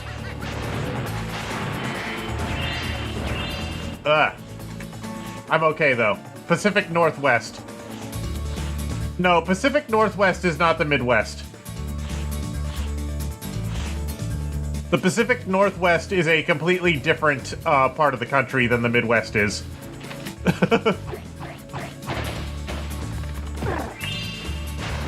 Huh, they're giving you a lot. They're giving a lot of butterflies this level, I guess because they expected that players would struggle with the physics a bit. Also, they're actually giving us new enemy behaviors now, which a lot of levels don't do.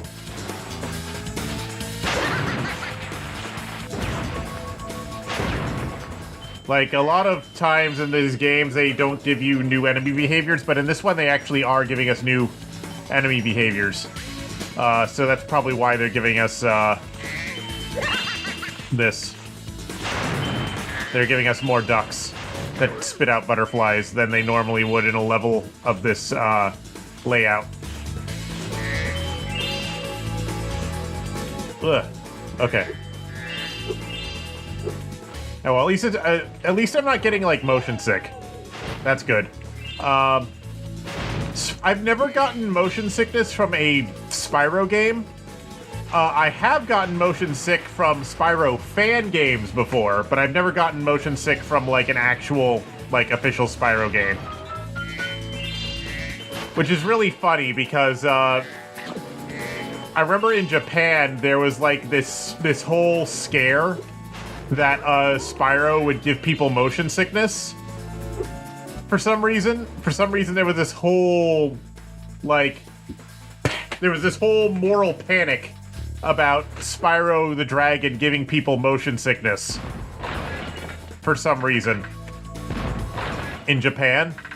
And they responded by making the game really fucking slow in the Japanese version to reassure people.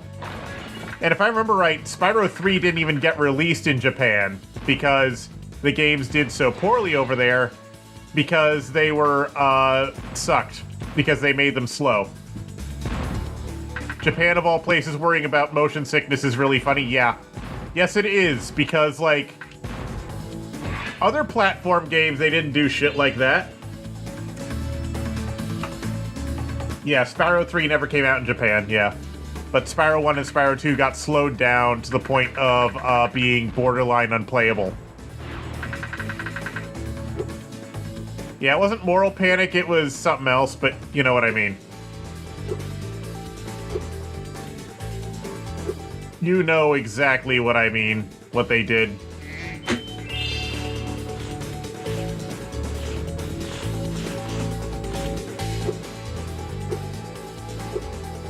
Jumping Flash for PS1? Yeah, but, well, I mean, there were plenty of platforming games that are way more, motion sicknessy than Spyro is. Like, you know, Sonic! And Mario 64 had weird camera shit too, which I'm sure could have caused motion sickness. Now, oh hey, I didn't know enemies could hurt the passive mobs. That's cool. I did not know that that was a thing that could happen. Ow.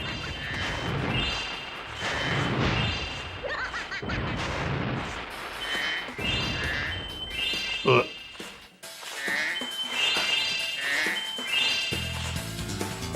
Jumping Jack Flash for the, let's say, gas. Is it weird that the first version, that the first time I heard Jumping Jack Flash was when it was in Elite Beat Agents? I'd never heard the original version. Because the Elite Beat Agents version of Jumping Jack Flash is not the original. It's a cover that they hired some band to do specifically for that game. I guess for licensing reasons or something.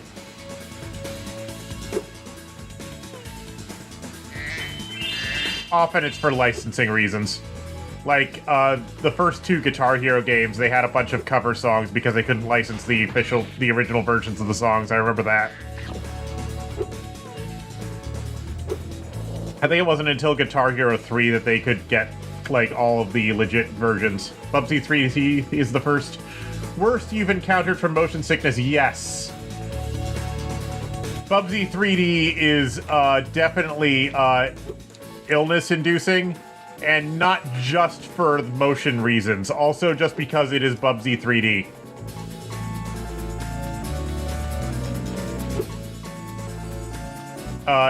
The fact that it is Bubsy 3D, I think, also causes a lot of sickness that is not related to motion, in addition to the motion sickness from it being Bubsy 3D.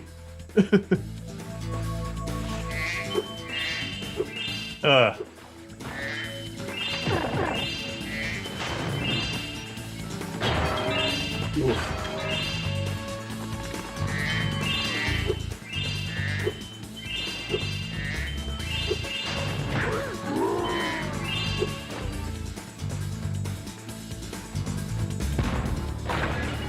I see you in there, you stupid bear. Ugh.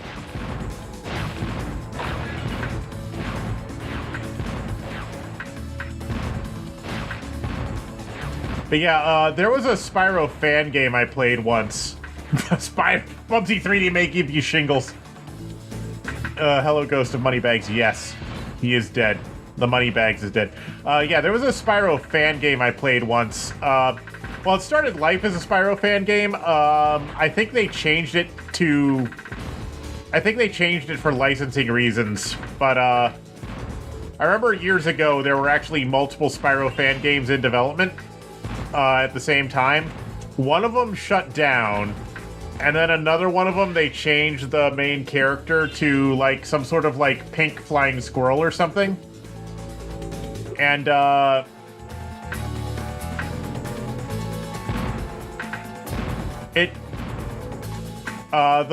pink flying squirrel one gave me horrible motion sickness when I tried out the demo.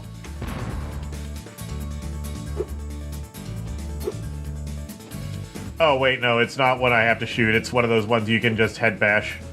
Okay. Yeah, I got horrible motion sickness when I played that one Spyro fan game. I don't even remember what it was called anymore. I don't even remember what it was called, but it was very sickening.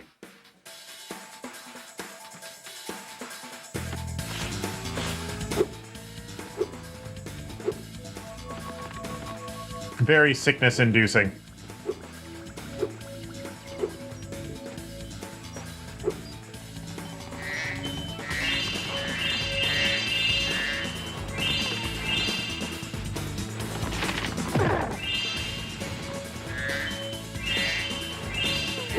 Oh, hey.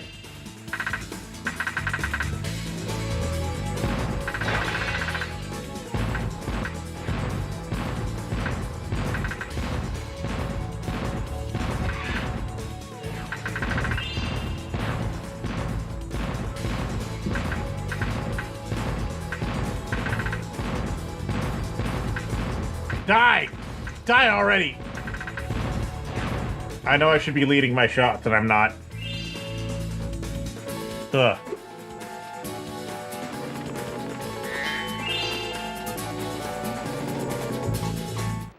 Heh, I put up ice blocks this morning so Bab wouldn't beat me to the ice fishing hole. If you want to try out the hole, you can borrow this fishing lure I've been using. Okay. You've been using an egg as a fishing lure, you monster! Ugh. Oh, by the way, feel free to use our gondola whenever you want. Okay, Doug.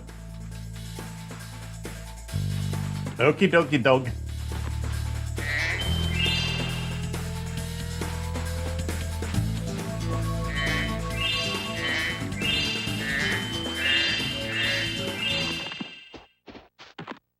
Doug is a monster. Confirmed. Ugh. Oh, hey, we got supercharged stuff. Hello.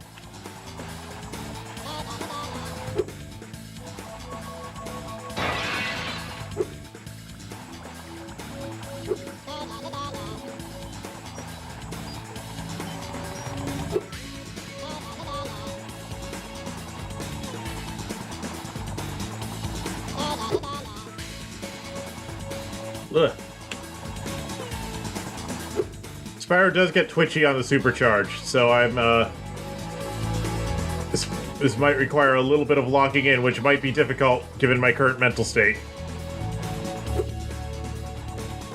We're probably fine, though.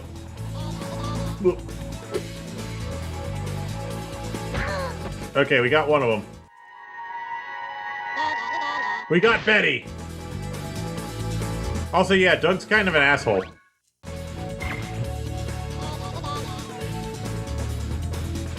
Doug is kind of an asshole.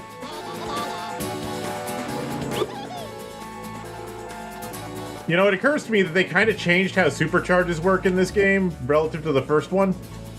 Because in the original Spyro, the supercharge gradually got faster and faster, I think, and they don't do that as you keep going on charge ramps, and they don't do that on this one. Which is fine by me, though, because the supercharge was very hard to control in Spyro 1. So making it easier to control here is, probably a good thing. Ugh.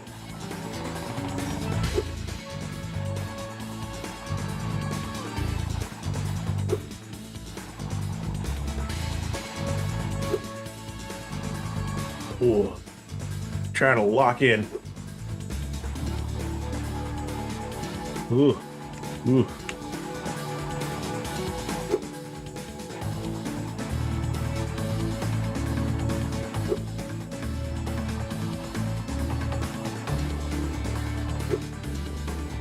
We got this. We got this.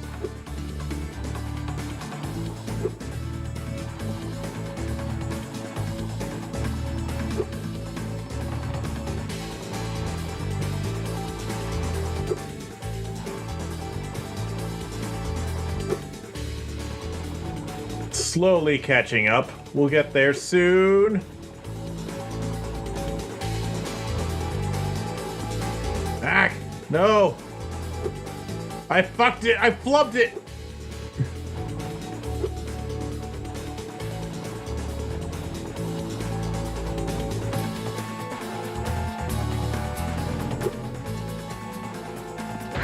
There we go.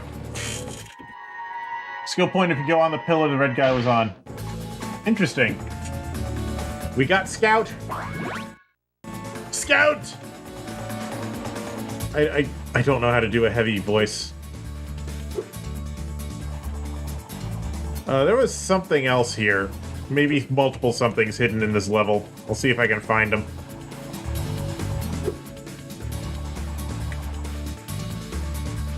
Oh.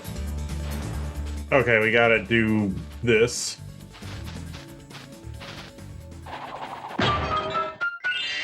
Good thing we didn't need much of a run-up for that. Or else that would have been a pain in the ass.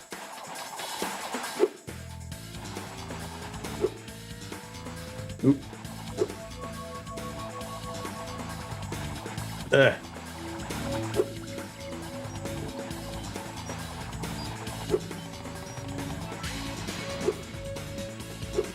Here's some things.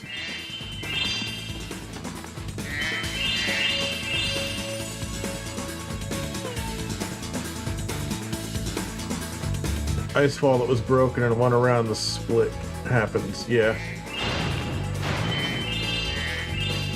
Okay, I think that's everything from this sub-level, I want to say, maybe, probably, kinda.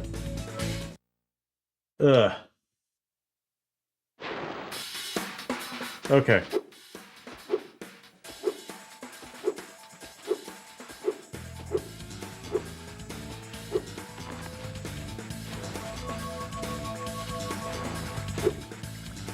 Pretty sure that was everything? Yeah, probably.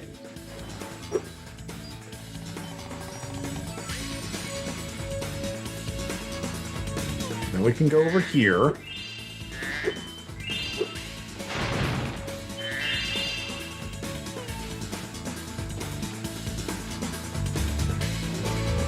No!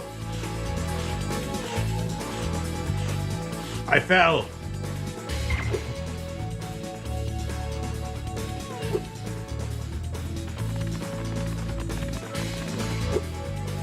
But we have the gondola now.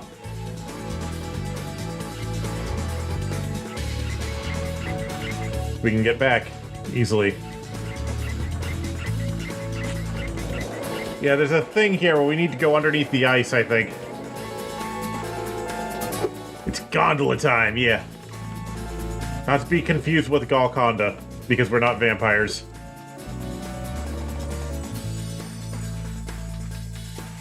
Probably not vampires, as far as I know, maybe. No, let's go over here first.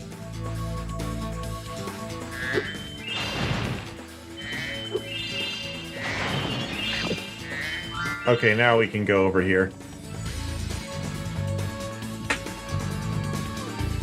Oof. Hello, Reese!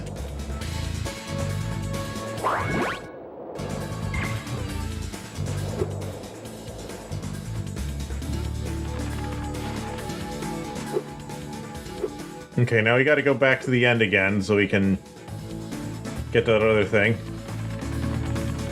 We gotta do a little bit of smashy. Ow!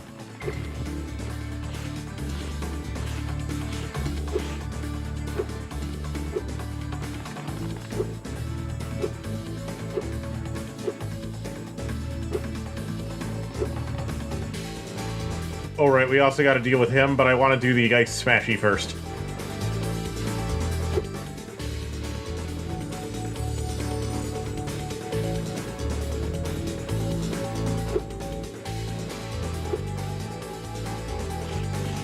No, it didn't work.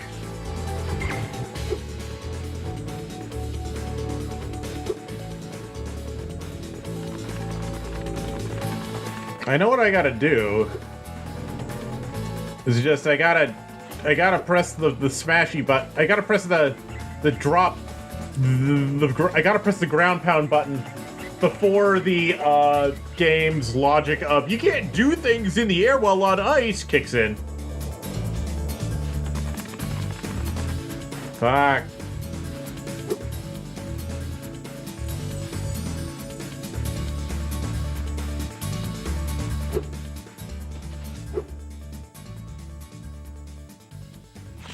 Or maybe I use the cannon to do it? It's like there's a cannon right there. I don't know.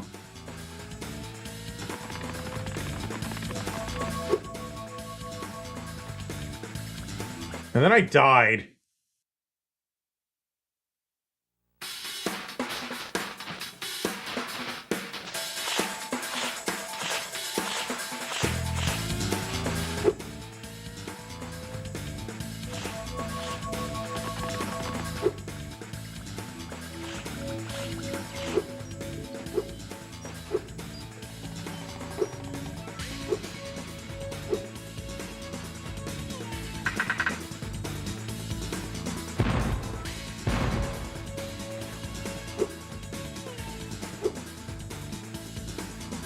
Ugh. I only half remember some of this stuff. I think there's a hockey minigame in here.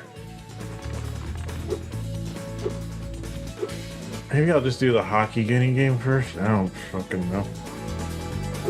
Why is the camera stuck?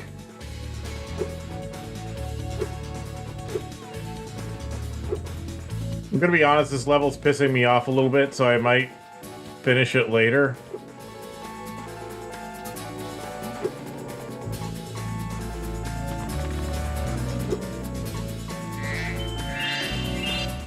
Step right up, Spyro. Behind this door is the single greatest show on Earth. That's right, ice dancing. Season tickets are available, but you'll have to act fast. Ice dancing? I always knew you were a cultured sort of dragon. Shut up, bear.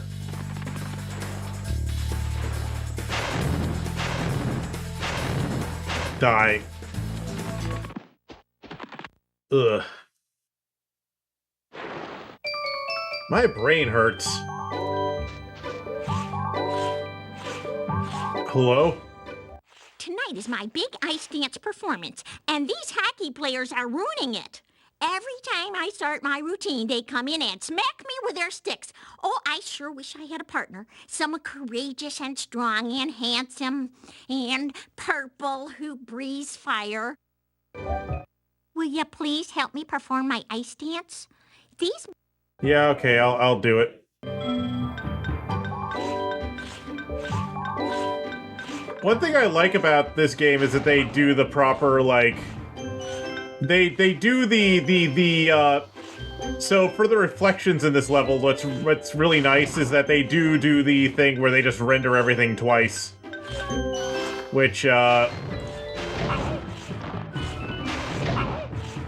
know, is the efficient way to do it. They just have a second copy of everything under the level. Where did she go? She's right here, okay. It works, it's effective, it's efficient, and it just works.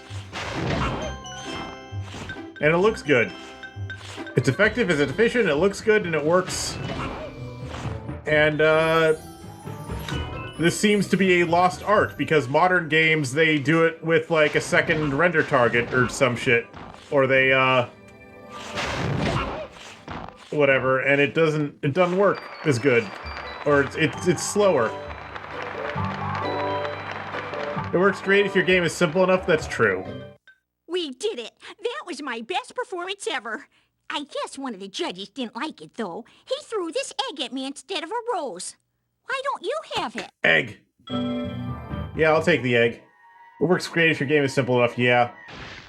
It depends, but the thing is, in the reignited version of this game, it's funny because when they redid the reignited version, they actually changed it.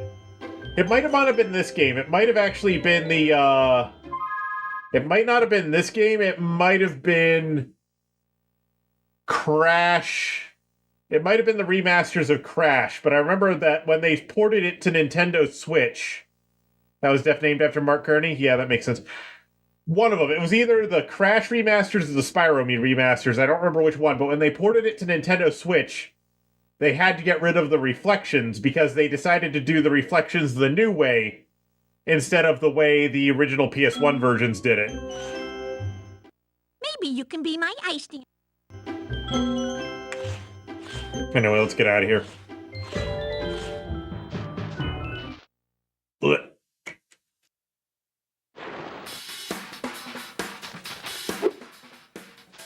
Okay, we're gonna try to do that one more time. The thing. We're gonna try to do the thing one more time.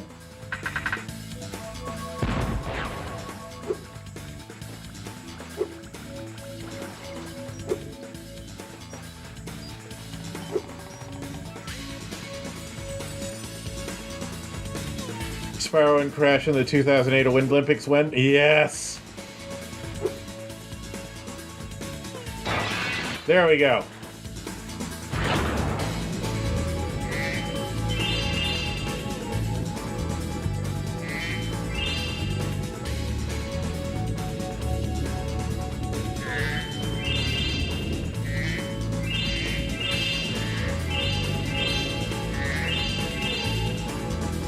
Okay, we're done.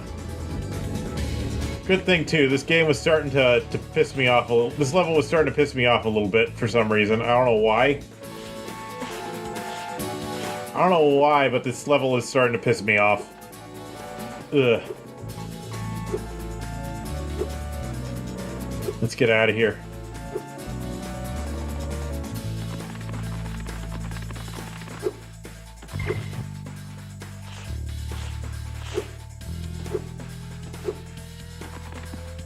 I yearn for the cold this level represents? Yes, that would be nice. It would be nice if it were this temperature right now. But it's not. Maybe that's why it's pissing me off. Because I desire the cold. And I can't have it.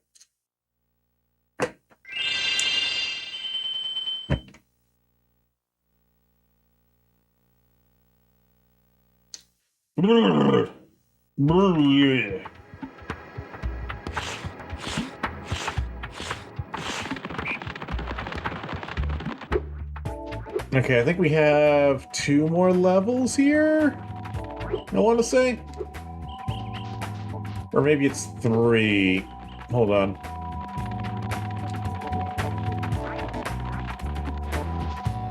Okay, we got the Speedway, and then we have 2 more levels.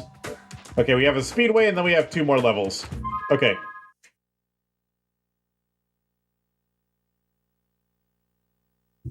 Hold on, something's stuck. Okay, yeah, my controller was stuck on my chair. Oof, I'm so sorry, BRB, like, BRB again, I am so sorry. I have to keep BRBing today. I don't know what's up with me.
Okay, I'm back. Sorry about that. I'm so sorry about that. Ever since I started streaming, I've been feeling a little bit disoriented, and I've been having to go to the bathroom over and over again. I have no idea why. I have no idea what's up with me this evening. Because I felt fine earlier, but today I'm just... Oh, this is the farm one. Okay. This is the farm one. Yeah, ever since I started streaming today, I felt disoriented a little bit. I should be fine, though. These are the famous racing grounds known as Country Speedway. They offer 2 challenges here, a timed obstacle course or a race against the local speed champions. Let's go! Time attack. Also, to my viewers on Twitch, sorry I run an ad every time I go to the bathroom. If I don't do that, Twitch will start inserting the ads whenever it feels like it. It's like, I have the choice between, like, inserting the ads myself, or Twitch decides when to insert the ads. So if I don't run ads occasionally, Twitch will just do it by itself. You know what I mean? That's why I run an ad whenever I go to the bathroom. So, I'm sorry about that. And at least you're not missing anything if it's when I go to the bathroom. Here's a hint. Try completing each challenge in order. Yeah.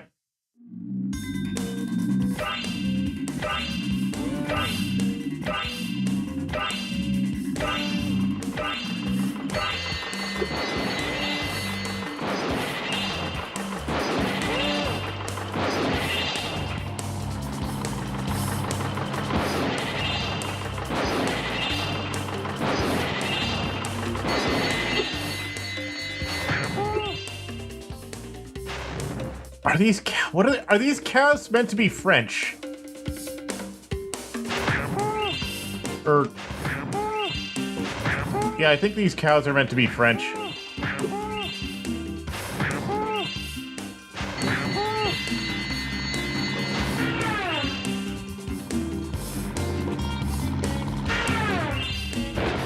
Oof.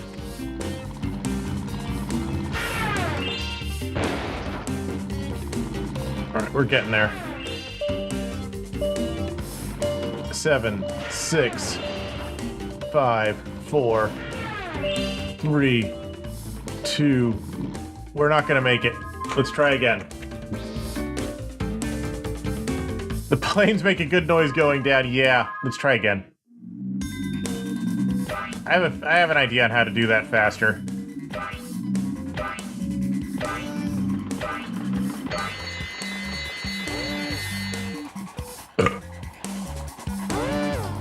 This was a bad idea. Wait, nope, we got it.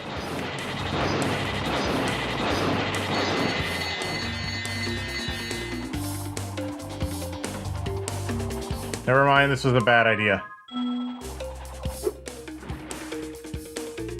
Neo the Lynx. Hello, Neo the Lynx. How are you doing this evening? Yeah, let's try that again. My plan was a bad one. It'll probably work better on the planes, but I don't think it's gonna work on the tractors because it messes up with the synchronization.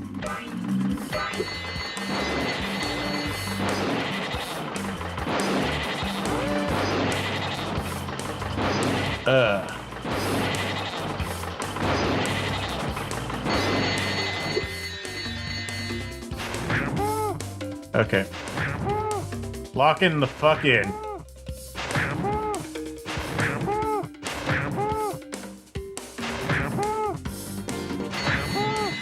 Actually, I'm starting to feel better.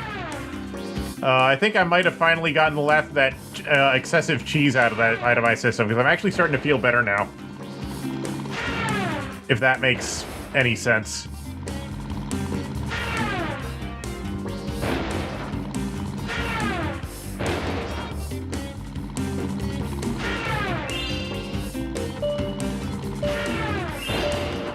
One more.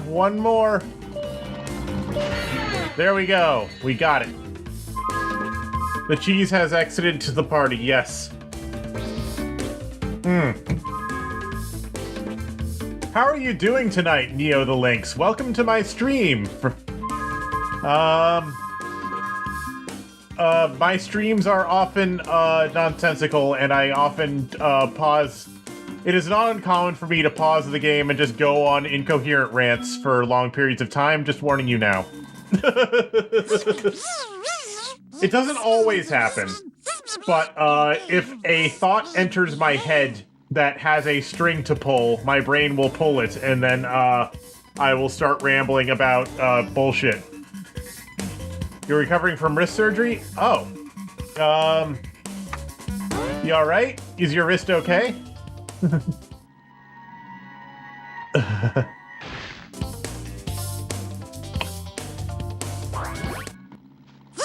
Welcome back, voice in the crowd.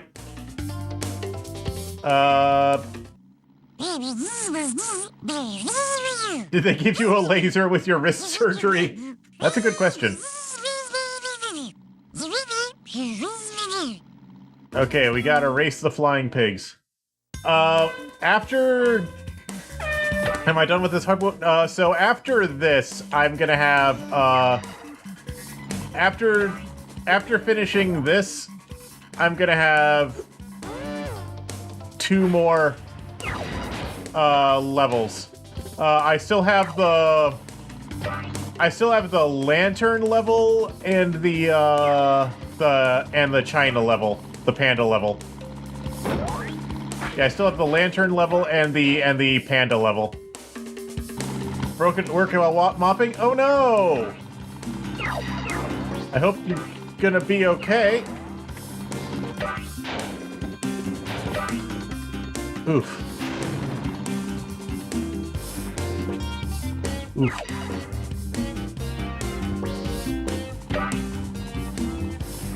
Swamp and bamboo terrace, yeah.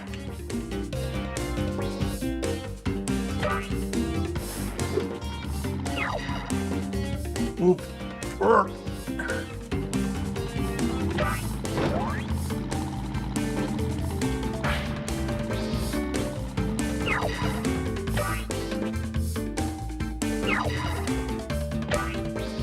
Oof.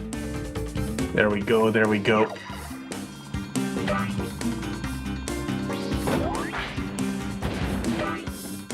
Back.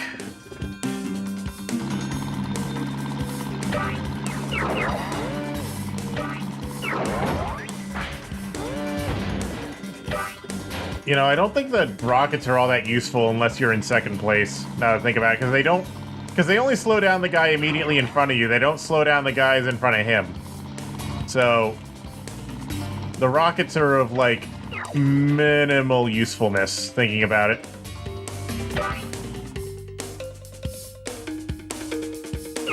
I need to get good.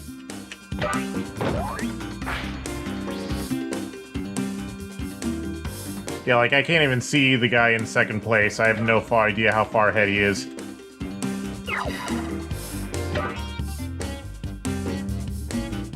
Oh, there he is.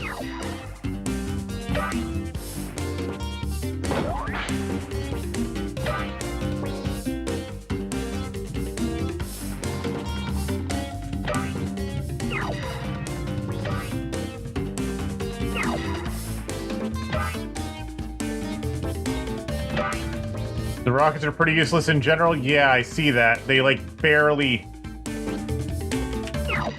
barely slow them down. They only barely slow them down, yeah, so they're not actually all that useful. Oh, shit. Not that it mattered. I was already too far behind. Not just any swamp. Spooky swamp. Not just any spooky swamp, but swamp with, fucking... swamp where everyone speaks in haikus. Also, good to hear you're gonna recover, Neo the Lynx. Keep that hand healing up. Have I met you before, Neo the Lynx, or are you a first timer? For people I've met, because I don't think I've met you on Twitch before. You don't know? Fair enough. Fair enough.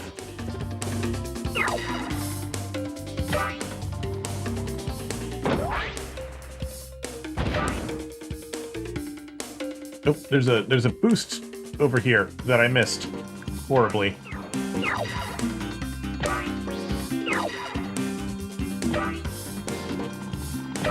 Ooh. There we go. Ah.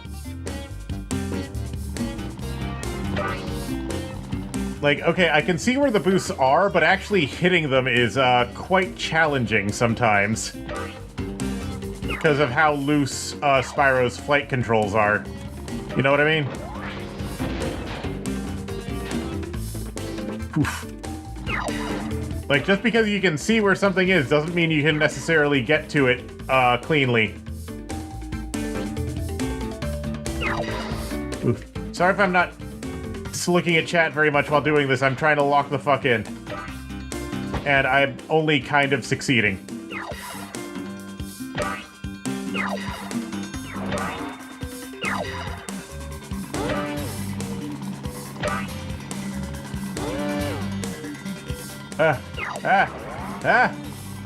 No.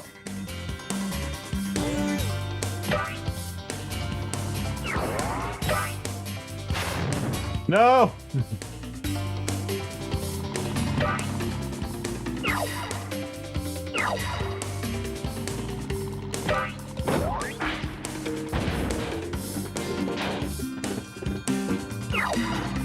Okay, there's just one more ahead of me, who I'm probably not going to catch. I have no idea how far ahead of me. Oh, they're right over there. I'm probably not going to catch. Oof.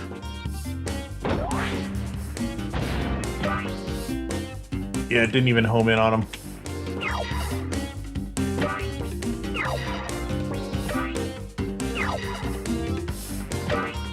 Oof. I mean, maybe I will, but I seriously doubt it.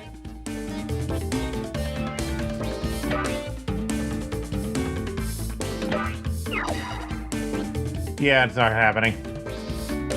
The rockets are for... Yeah. Panda level we can leave incomplete. This is the one that needs a backtrack? Yeah, fair enough.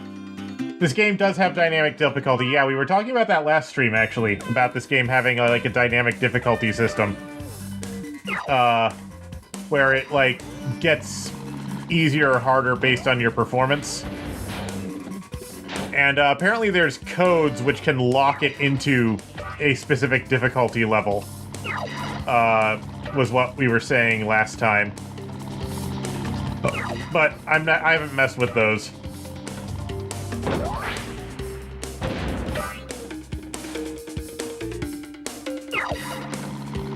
Ugh.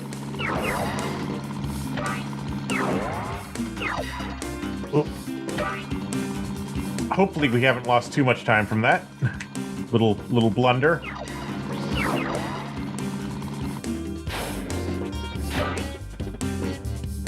Let's see.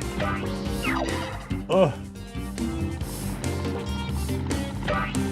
Let's go. We gotta lock the fuck in. Ah! I missed that boost behind the tree, but we got that one at least.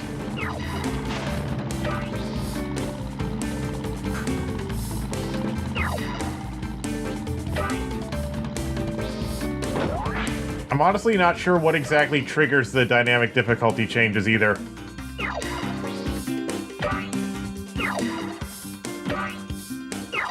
Like, it's apparently based on how good you're doing, but, like, how does the game gauge how good you're doing exactly?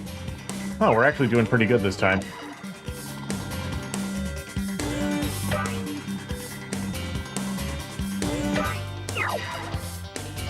Dying and losing the race lowers the difficulty? Okay, that makes sense. There's some games which I wish had... Well, there's some games which have dynamic difficulty systems which I wish were more like that. Like,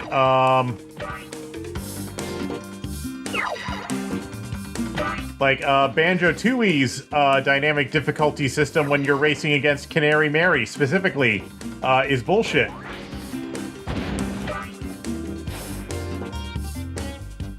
Because it doesn't start out harder and get easier. It starts out easier, quote-unquote, and gets harder. Eventually reaching the point of fuck you, because every time the way it works is that every time you get ahead of her, she permanently speeds up in Banjo-Tooie. Shit. No, we were so close. Ah.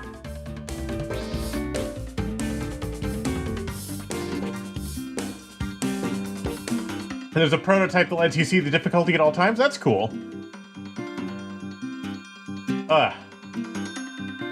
Reignited, removed it. Okay, that makes sense. Well, we were very close that time. We'll see what happens.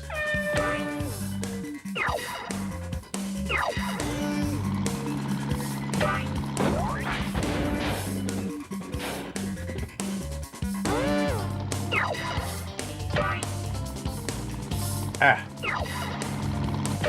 We got this, probably, maybe.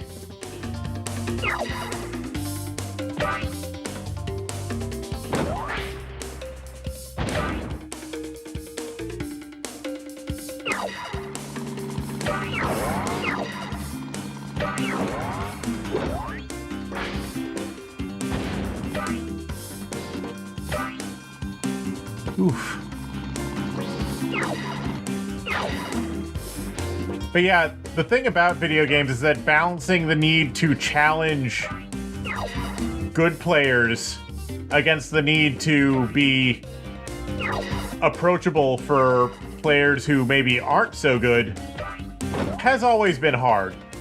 And different games will take different approaches to that. Like, dynamic difficulty systems is one of them. The Left 4 Dead games have a pretty good dynamic difficulty system for that, I think. But other games will do other things about that. Like, some games used to just have difficulty settings in the main menu, but those were also a problem a lot of the time because often the game experience will be designed around one of them, and then it's just like the rest of the modes are just done by like scaling damage and health, and often that doesn't work too well because then the game doesn't feel the way it's supposed to.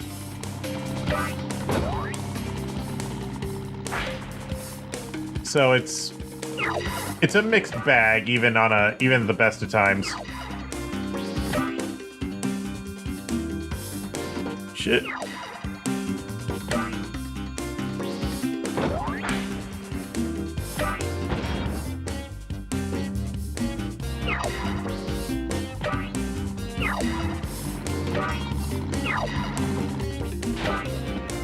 All right, we're in first place. Let's keep it.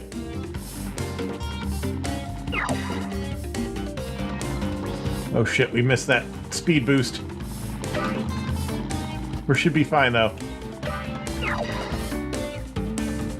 Yeah, okay. Reignited was made from scratch. The LG code was lost. Yeah. They did do... So for Reignited, they did extract a lot of assets. They did extract a lot of data through decompilation in Reignited, but considering that Spyro 3 specifically was outsourced to a different team, maybe they didn't give it as much TLC.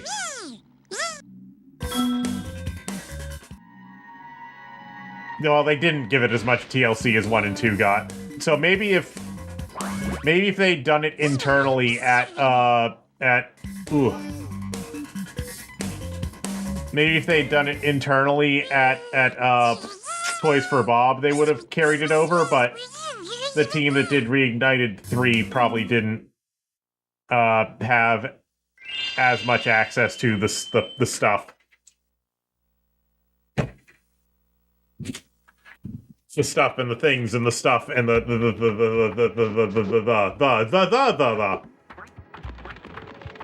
that. Anyway, we're going in here.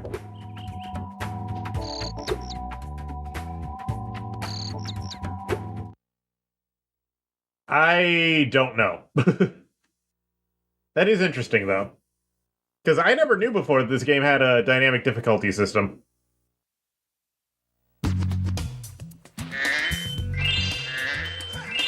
It's lantern time. It's haiku time!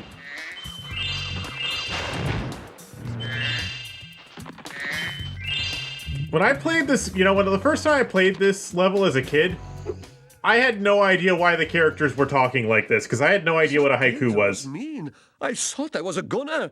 Thanks for saving me. You're welcome, Homer, the Firefly. Yeah, I had no idea what a haiku was the first time I played this game, so I was just confused why they were all talking like this. Especially when they really stretch it. Like, they really stretch the haikus sometimes, and it's like, what the fuck are you even saying, dude? Ow. Fucking Bayou. This game likes to act funny, like extra gems are possible. Yes, extra gems are possible.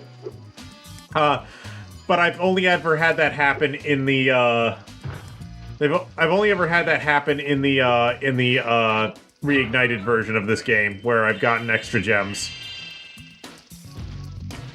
I've not had it happen in the PS1 version.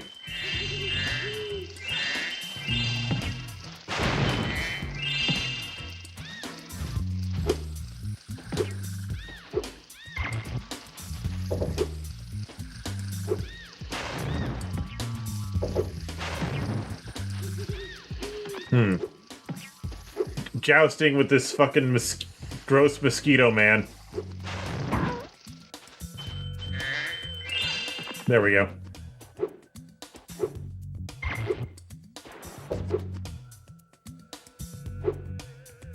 You've seen a blue gem on cloud spires in the cloud.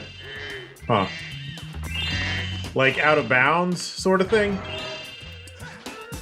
Because I know a lot of games just have crap that's left out of bounds because of an oversight during development and stuff. Especially during this era, just because quite frankly, tools were not as... A lot of times during this era of game development, a lot of times studios just had their own tools that were thrown together, and as a result,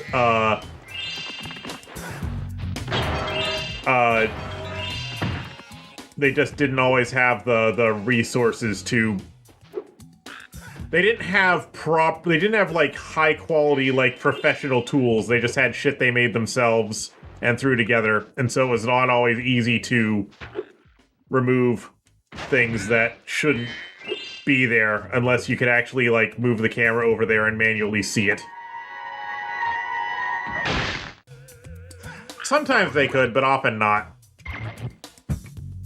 DK64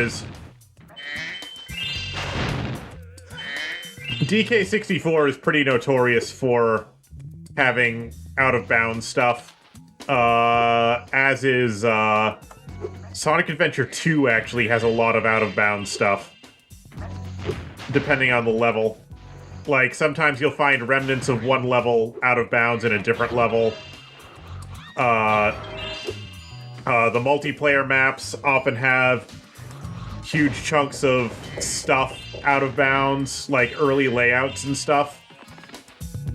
Of the full versions of the levels would be found out of bounds of the multiplayer version of the level. All sorts of stuff like that, especially in the PvP shooting maps. I don't think there's anything out of bounds in the Chow levels, though. Yeah, there's a lot of stuff just from this era. Now, you still get plenty of that in modern games as well. You get, like, random crap out of bounds because it was just, like, never cleaned up after, like, adjusting something. Die. But, it's not like it used to be, and it's not for the same reasons it used to be, I guess.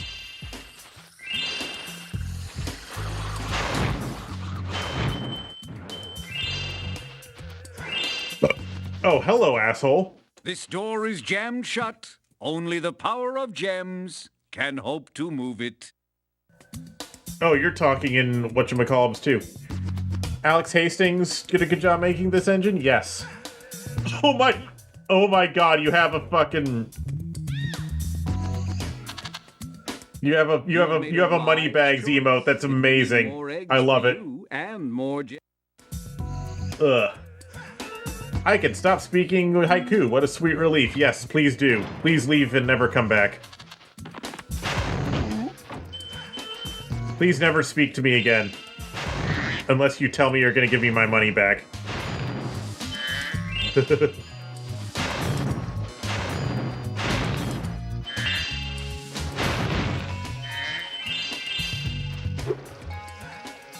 You never pay that specific money bags these days?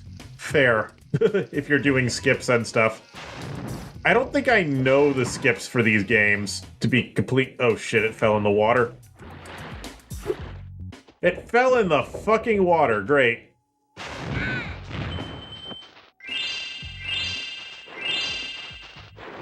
That's gonna be annoying.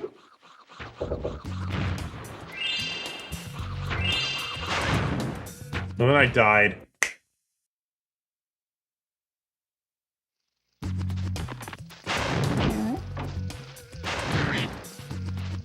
Well, at least I have another chance to get that thing now. Or not. Great. Maybe I come back here at some point. I'm gonna backtrack later on anyway, once I get the second Sparks power-up, but... Or is it the third Sparks power-up? I don't even know if it's the second or third Sparks power-up anymore.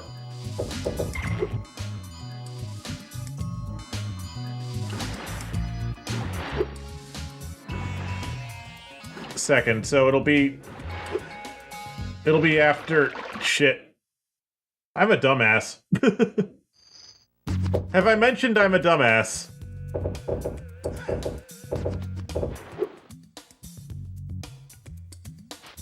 Hello. You are brave, Dragon. Much braver than I by far. Here, take this darn egg.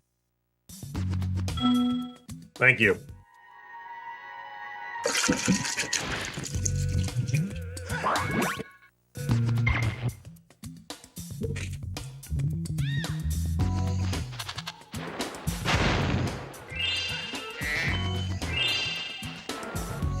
You know, these PlayStation controllers...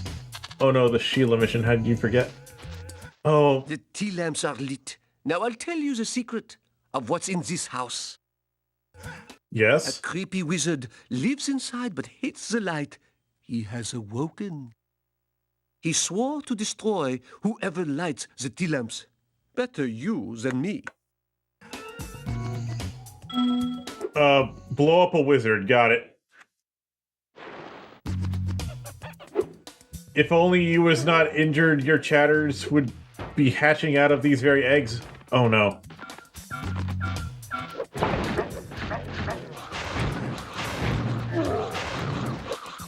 What does that even mean?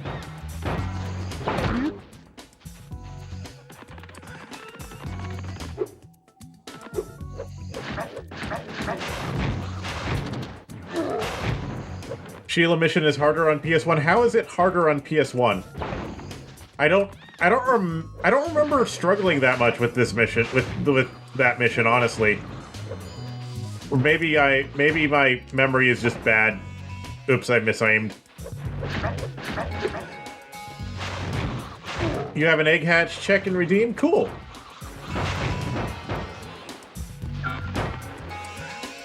Ow.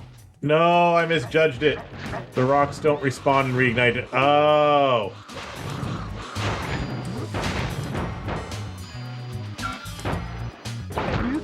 There we go. Fucking hell, Mike.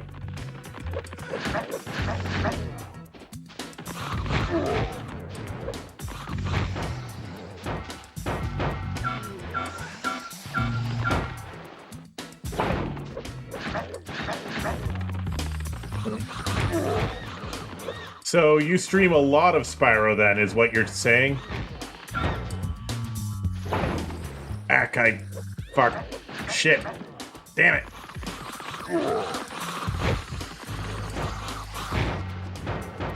Maybe. I don't know. I'm not big on the idea of streaming the same game over and over again. I mean, I'm sure that some people find that some people are able to do that and make it entertaining, but I think I'd get very boring very fast and just run out of shit to talk about, like, very quickly. I don't think I have the right personality for that. Or maybe I do. I don't know. Once a year? Oh, okay. So it's not like you do it all the time or something. Okay. Like, I know some people who stream just one game, like... That's the only game they stream, and they do it, like, once a week, and it's like, holy shit, how do you stay interesting while doing that? I don't think I have the brain for that.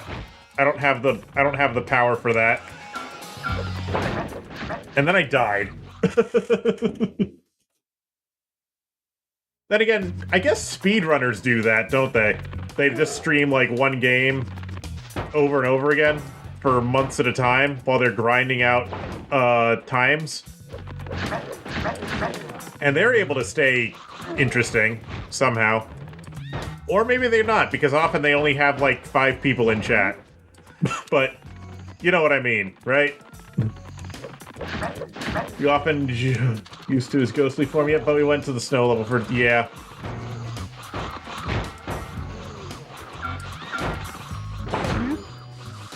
Oh right, the Moneybags is a ghost theory, because Moneybags just fucking died.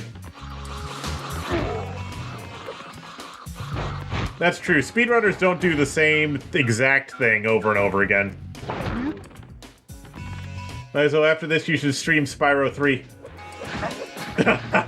Spyro 3 variety streamer. No! No! I think my next game after this will be Dench Attack.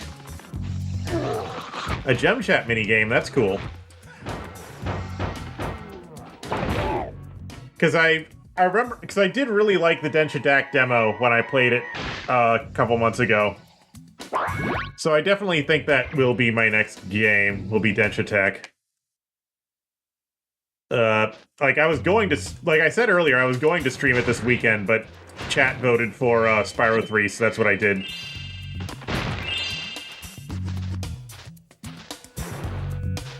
Chat wanted Spyro 3. Okay, here we go.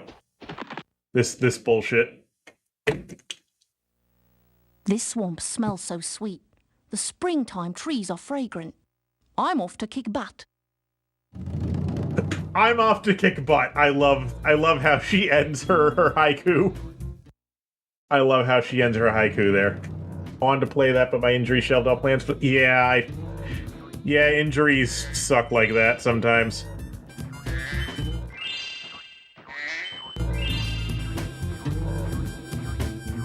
Like, I remember a couple years ago I sprained my ankle just, yeah, a couple years ago, a couple years ago I sprained my ankle while jogging, and that just messed me up for months and months and months.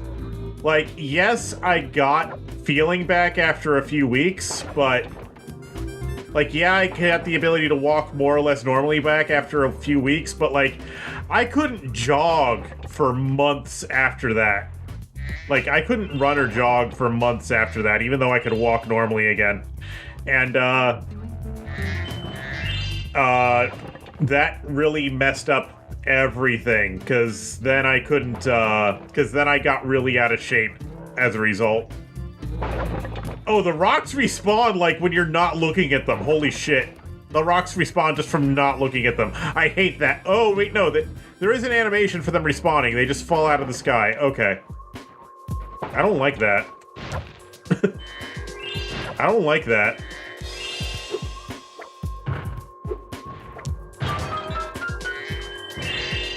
Onto Steph, a little goofy. Crippling injury for 2 months. Yeah. Yeah, exactly. I was just jogging, because... Yeah, I was just jogging because I was like, just,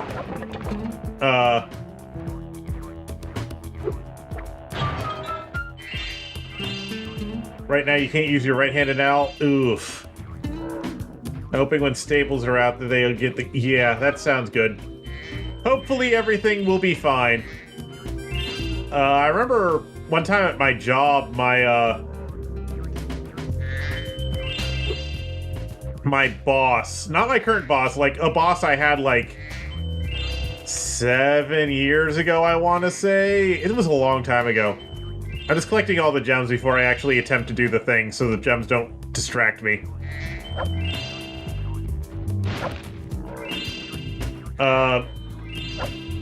His hand was held together by staples, because he was a former police officer, if I remember right. Yeah, he was a former police officer, and his hand had gotten completely destroyed because, a guy he'd stopped for a traffic stop, drove away while his hand was, like, inside the car. And it just tore his hand completely apart. So his hand was held together entirely with, like, metal and stuff.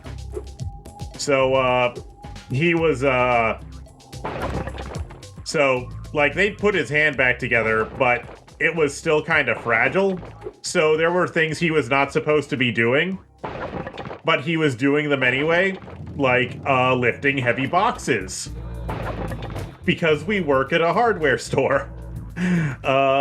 Well, did work at a hardware store. He ended up destroying his hand again, by lifting a heavy box. And, I never saw him again. Because he'd had to quit the police force because of his hand injury, so he came to work for us. And he had to quit us because of his hand injury, unfortunately. Yeah. Well, because he had been a police officer, I imagine he got a good pension from that, because he was injured in the line of duty or whatever. But still, a lot of people take jobs, a lot of people take a part-time job after retirement, even when they don't have to, just to stay sane. Because, for a lot of people, just not having a job drives them completely fucking insane. In fact, for a lot of people, in fact, I'd say most people, if they don't have anything they have to do, will go fucking nuts. You know what I mean?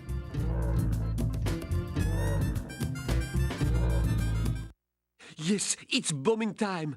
Here I come, my little eggs, to free you at last. Okay. Time for stupid bullshit. Minigame.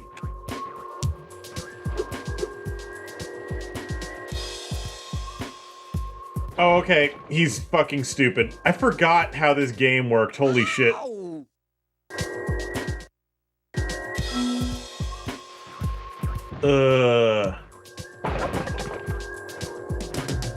I kinda hate... Okay, now I remember this minigame.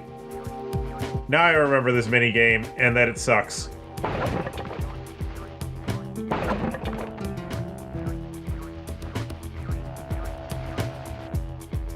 Oh shit, I forgot about the mushrooms. Never mind, this ignore everything I said earlier about this minigame not being that bad. It fucking sucks. I think the most recent time I played this minigame was in the Reignited trilogy, is why I forgot that this minigame sucks. Some of the QOL improvements in this game are good, actually. In the Reignited trilogy are good, actually.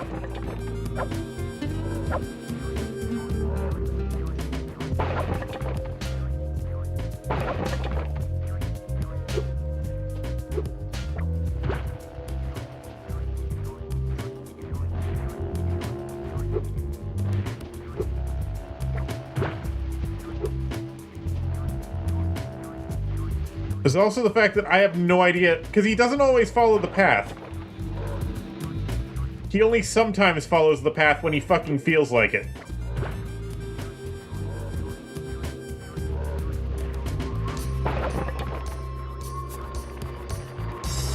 Now where's he fucking going? Shit! See what I meant? See what I mean? He only follows the path when he feels like it. So it's like the... Ow! Ah! Boom again. Big rocks can be... Okay. Fuck. Also, the kick doesn't always trigger.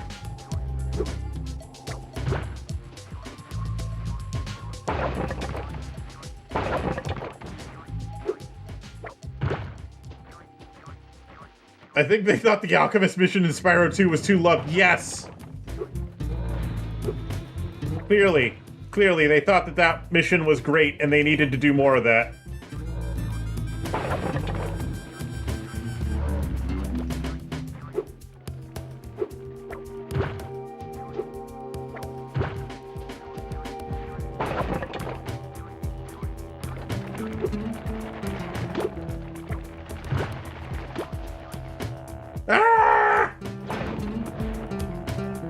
They made an even worse version of the Alchemist mission. Yes, that's what they did. That's what they fucking did. That's what they fucking did. Yes. I hate it. Okay. Okay. I don't even remember what he does anymore.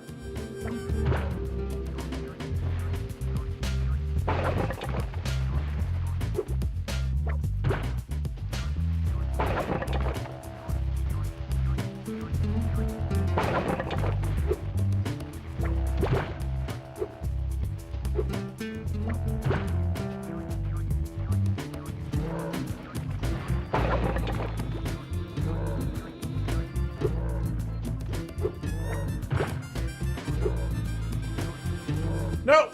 I pressed triangle! I pressed triangle! I pressed triangle, you fuck! I pressed triangle. I pressed triangle. I know I pressed triangle. I know I pressed triangle.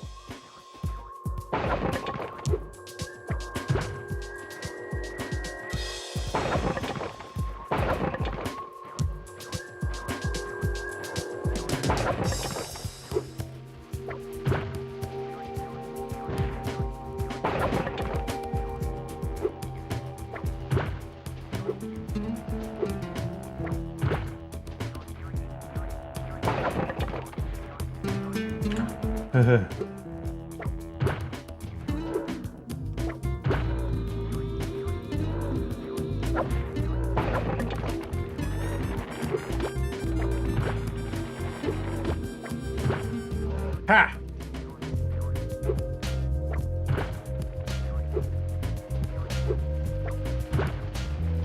Ha ha!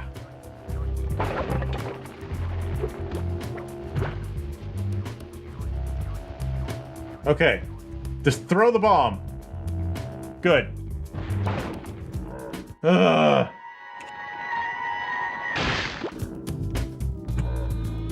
Ah. One egg cage remains. Will you now help my brother to freeze the last egg? Imagine if the bomb had destroyed the egg too, and then Spyro would be like, "What the fuck have you done?" and then just kill everybody. If you Except, I mean, that wouldn't happen, but I mean, like... egg cage. Poor captive eggs. Why did I say that? I think I'm just angry. I think I'm just angry at this fucking level. Yes, it's bombing time.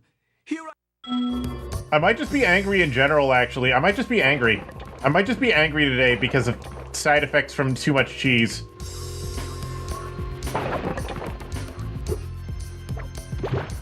I don't even know where this goo's going now. Where are you going? Okay, this dude has a very different, this guy has a very different, path than his brother. Big rocks can be kicked, they say. Mushrooms must be stomped. Yeah, I think I'm just... Yeah, okay. I think After Effects of the cheese might be making me angrier than I already would be, but this minigame already makes me angry. This minigame makes me angry just by existing, I think.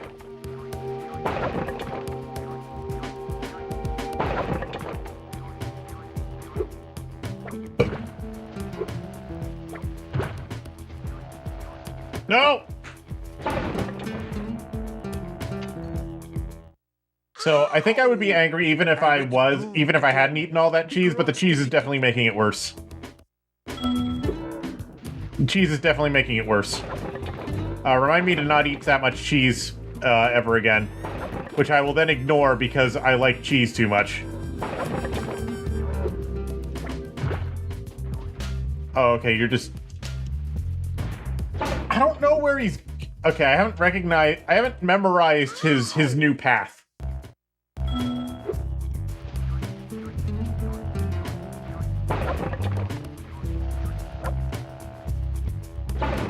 Why not wait till you get to the end before you fight the bombs? Yeah, no, that would be nice. That would make sense. Boom again. Big rocks can be kicked, they say.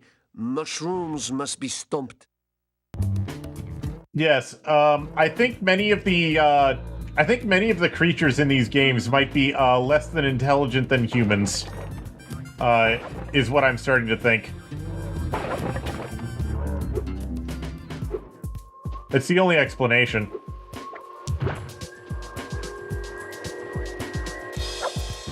No, I kicked! I was hammering the square button and it wasn't triggering. I was hammering square. I went boom again. I was hammering square. The kick doesn't always trigger. The kick does not always trigger. I don't even need to destroy that mushroom. Fuck you, fuck you, fuck you.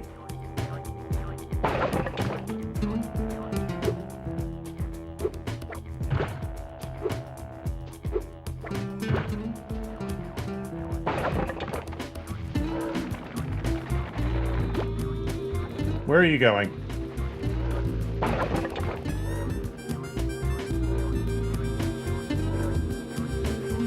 I have no idea where you're going.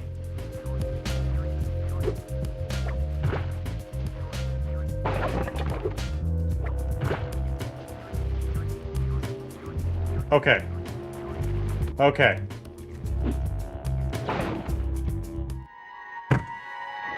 Okay, that wasn't too bad.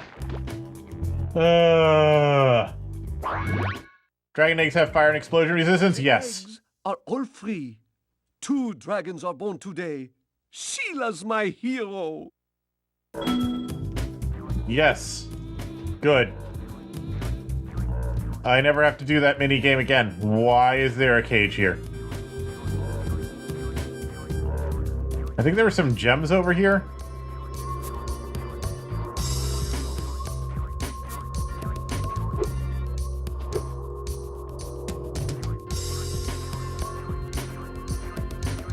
You think they have everything resistance? Yeah, that would make sense. They seem to resist literally everything, including, like... Yeah, launch one into orbit, yeah.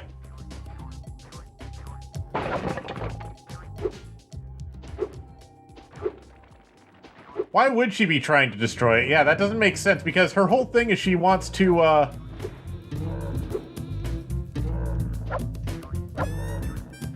Why can I not get that? There's a purple gem in there. That's worth like 25 or some shit. How do I get that?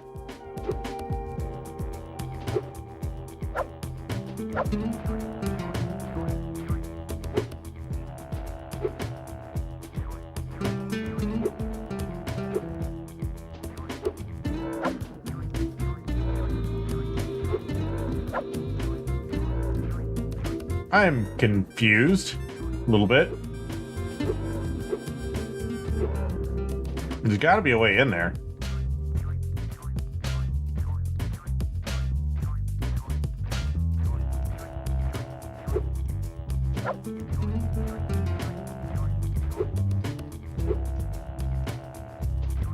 That wall looks different.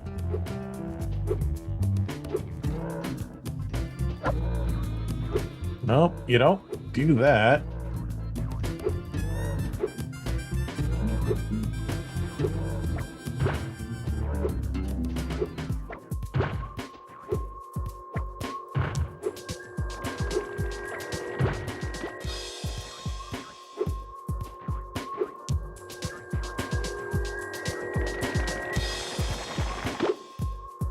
Yeah, why would the sorceress want to destroy any of the eggs? She needs the eggs intact so they can hatch.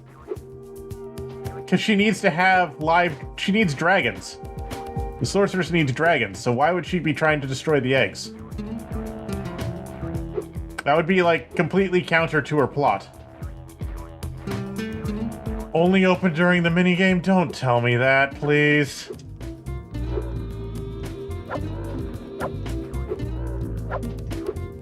It's always open. Why is it closed then? Why is it closed? How do I get in there? How do I get in there? Oh, what's that?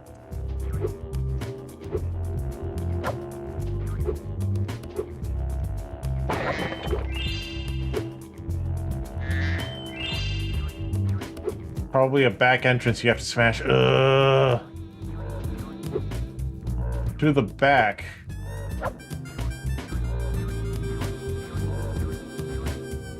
So I have to find a wall that leads there.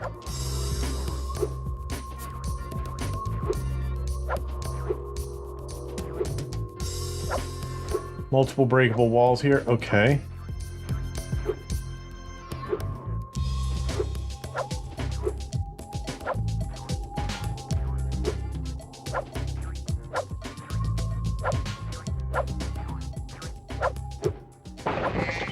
Oh. Okay. Cool. That wasn't obvious at all. Okay. Okay. Sure, why not? Sure! Why the fuck not? I'm getting the fuck out of here. I don't want to be here. I'm getting the fuck out of here. Fuck all of you. I don't want to be here anymore. We got the stupid eggs. I hate all of you.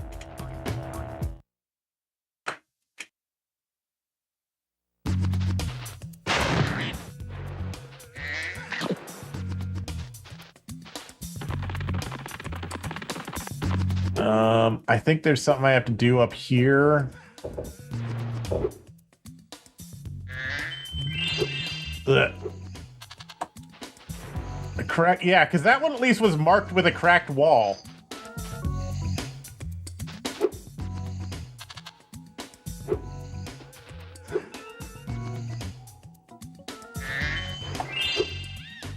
Egg.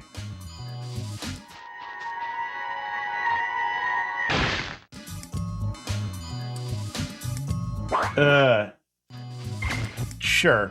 Whatever.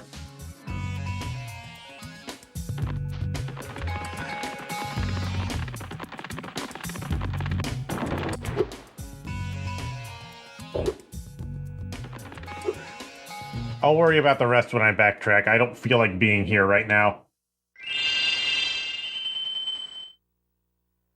I don't feel like being here right now.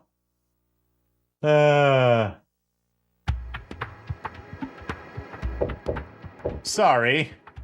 If you expected me to 100% the levels on my first try, I don't want to. I think I'm angry tonight.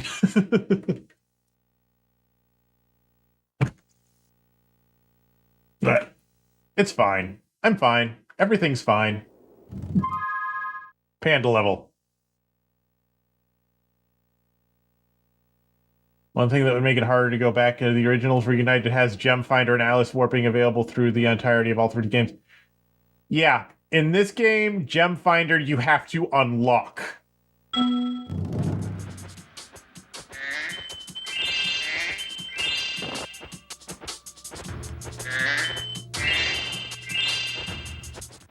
Spyro!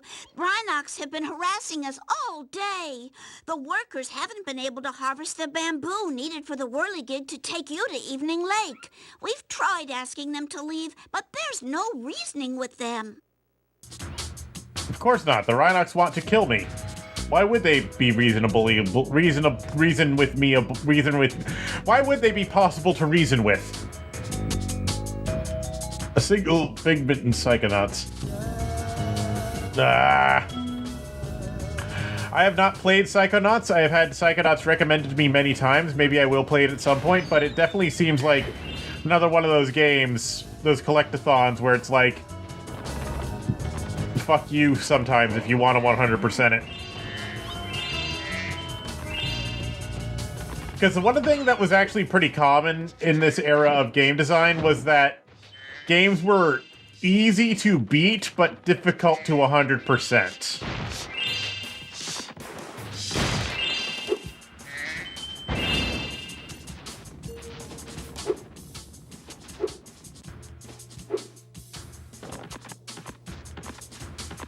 They removed it and sold it back to you.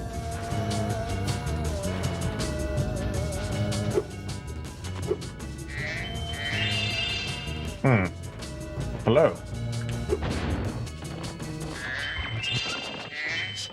What do you mean they sell it back to you? What do you mean Activision removes it and sells it back to you? What are you talking about?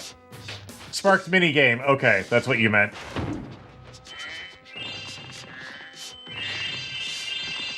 Well, I mean, at least you can unlock it.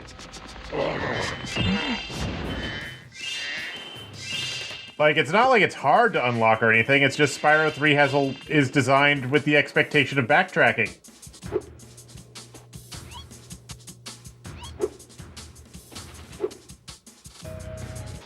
Spyro 3 was designed with backtracking in mind in order to extend the playtime duration. Like, Spyro 2 has a little... Spyro 1 has no backtracking. Well, okay, Spyro 1 has no mandatory backtracking. Spyro 2 has a little bit of backtracking. Then Spyro 3 goes all in on making the backtracking necessary for 100%.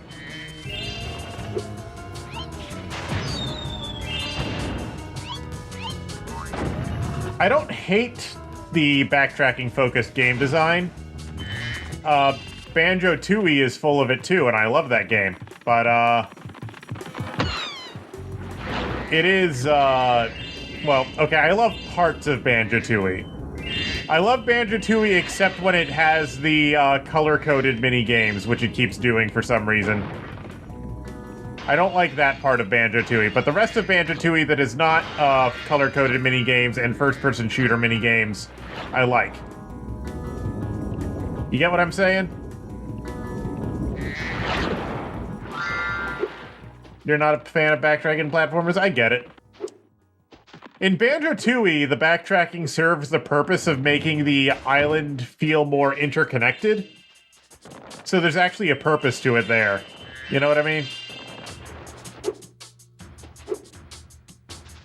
But also, backtracking was just a thing that a lot of games were doing in this time.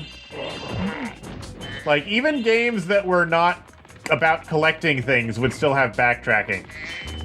Like, Sonic Adventure 2 has a lot of backtracking in it. Specifically, there's certain moves you can only unlock by backtracking, and then those moves are necessary for doing the missions, and the missions can also only be done by backtracking.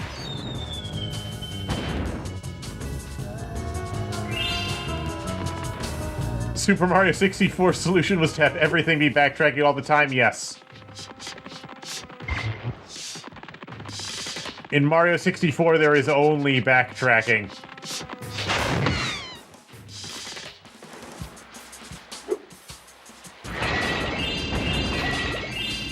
Every time you collect anything, you have to leave the level and come back.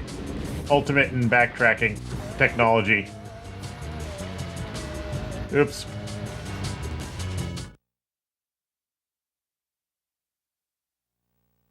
Some games are not worth 100%ing, Chungo. Some games are just not worth 100%ing, like in any way, shape, or form.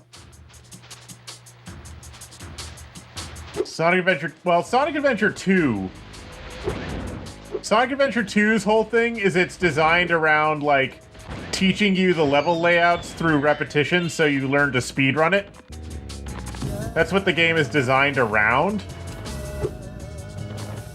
Because the idea is that you are going to play the levels over and over and over again while you're collecting crap for your chow. It's not worth it, you think? Yeah, probably not. Oh, hey, that's a mechanic I've not seen in a while. The jars. Backtracking works well in Pikmin? It does. We would be honored if you would accept this as a token of our appreciation. Yeah, I'll take Tom. People will say you haven't really played Crash 2 and 3 if you don't 100% them and you don't agree. Why didn't I think of it sooner? I shall open it right away. I don't remember... Okay, if I remember right, Crash 2 and 3 are obnoxious to 100%. Actually, if I remember right, the Crash games in general are really obnoxious to 100%. Okay, I cannot do the Yeti minigame yet. There was no Yeti here, and there never was. He was just a myth. Oh. There are no Yetis. There never were any Yetis. What are you talking about?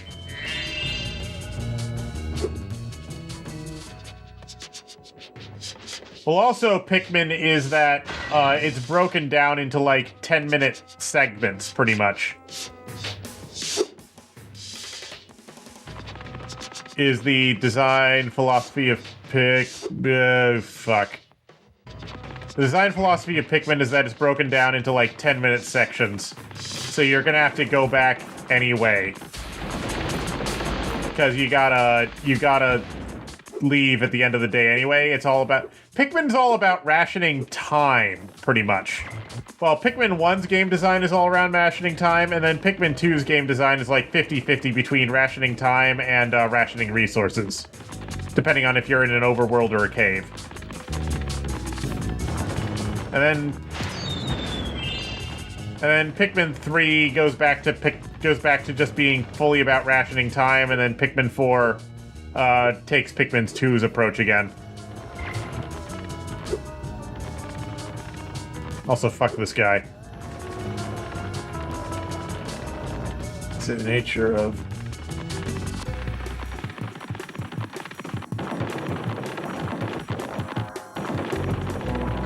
Yeah. Pikmin 4 is very much Pikmin 2 2. Pikmin 4 is trying to be a... Pikmin 4's whole thing is that it's trying to be an easier version of Pikmin 2. That's Pikmin 4's whole thing.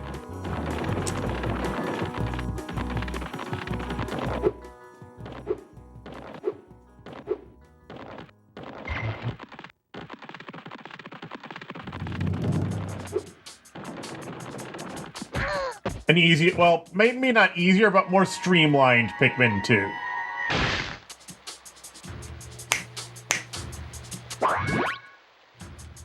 Yeah, Pikmin 2... In the Pikmin games, you're able to build shortcuts and then take advantage of them later. Pikmin 4 doesn't want to be exact... It's like, but also an adventure click on mini games and jump up. Yeah. Pikmin 4 is its own thing in a lot of ways. Pikmin 4 is very much its own thing in many ways. Hello, asshole. Please help us, Spyro. My friends are trying to go home after a long shift in the fields, but rotten Rhinox keep knocking them down. Can you save the panda workers?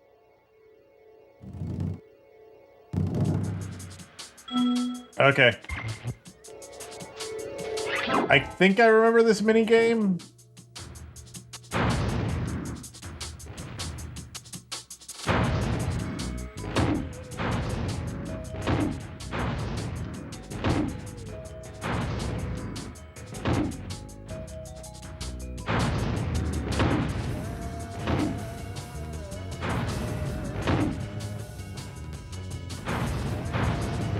Get boofed, idiot.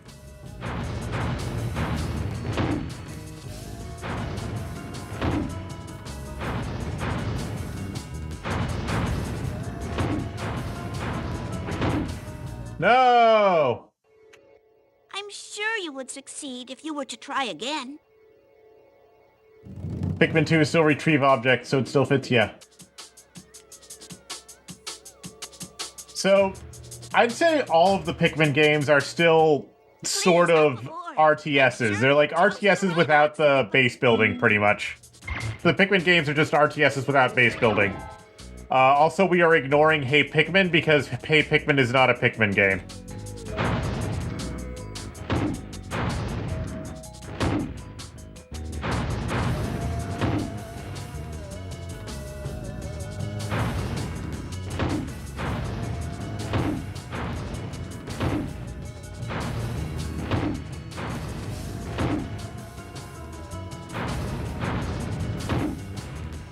Sparks, you're distracting me.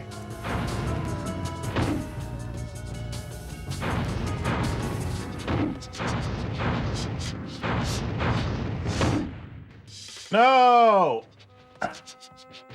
Pikmin 4 is more of an adventure collectathon. Pikmin 2 is more of a roguelike crawler. Which is interesting because Pikmin 4 is still very much Pikmin 2, but like, not. Please hop aboard. Make sure.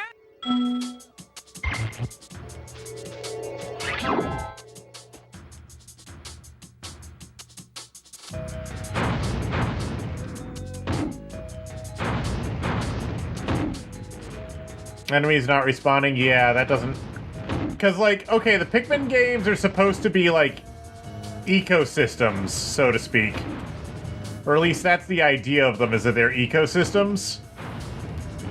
So enemies should be respawning as they move in from other places.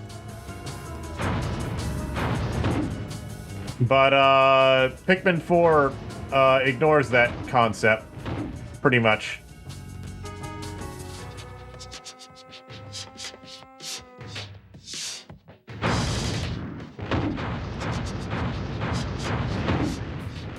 No!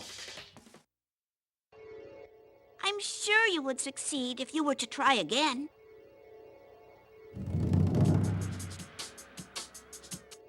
Oh, that's it. I didn't even notice that the last time I played Pikmin 4, that, I didn't even notice that the last time I played Pikmin 4, that the enemies were adding instruments to the music. So kind of like how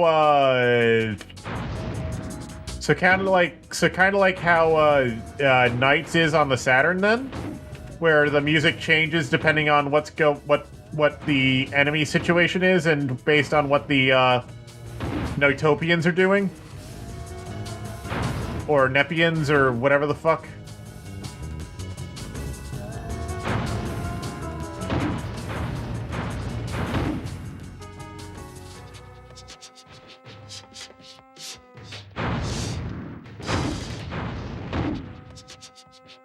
Pikmin series is real-time strategy games without having too much in common with the game. Yeah. They're really strange real-time strategy games, but they are still strategy games. They are still real-time strategy games. That said, I'm sure you would succeed. There's other games which are like almost RTSs as well, though.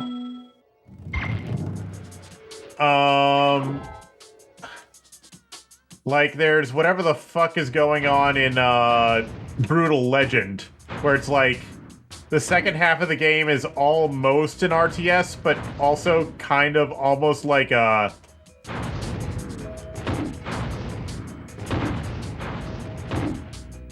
something else.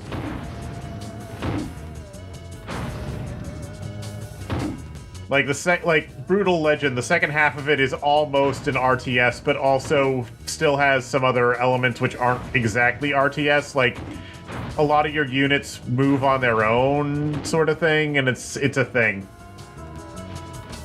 Platform fighter, so Smash Bros. Clones, yeah. Hey, if your weird combination of crap from different genres works, then you could and then people will copy it. Okay, finally. This shiny egg. It will bring you good luck. Smash is weird.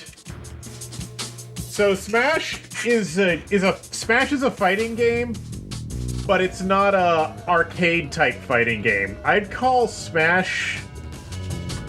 Okay, Smash. If I had to put Smash in a genre, besides fighting game, yeah, I would say party game. I would definitely put Smash Bros. In the party game genre, but the thing is, it's not... The thing is that a lot of games are not in just one genre as well.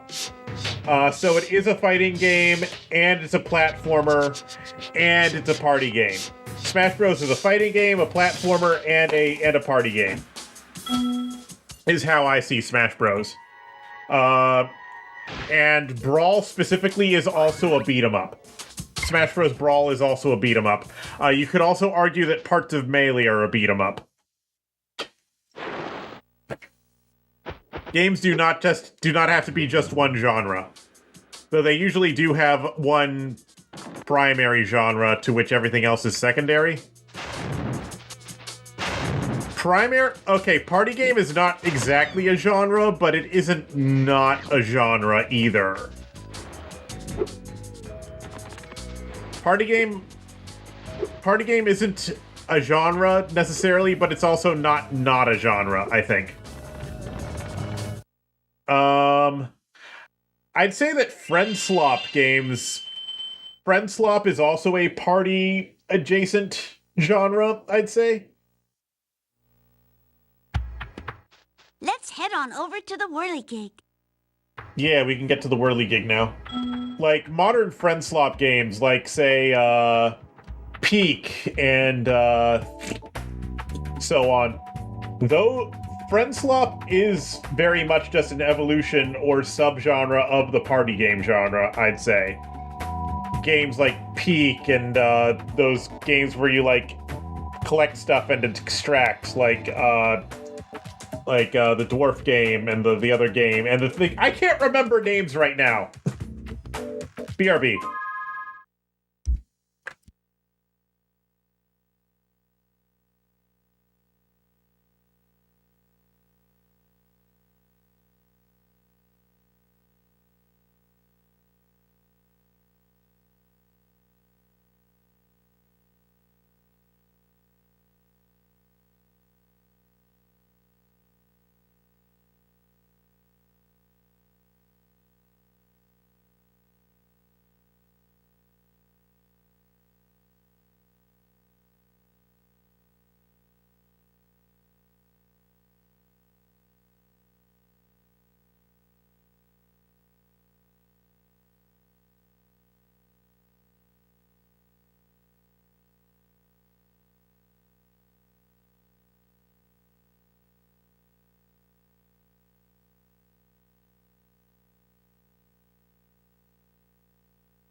I am back, I think. Yes. A lot of party... Okay, pretty much all Mario Sports... Oh, yeah. Nintendo makes a lot of party games. Yeah, Nintendo makes a lot of party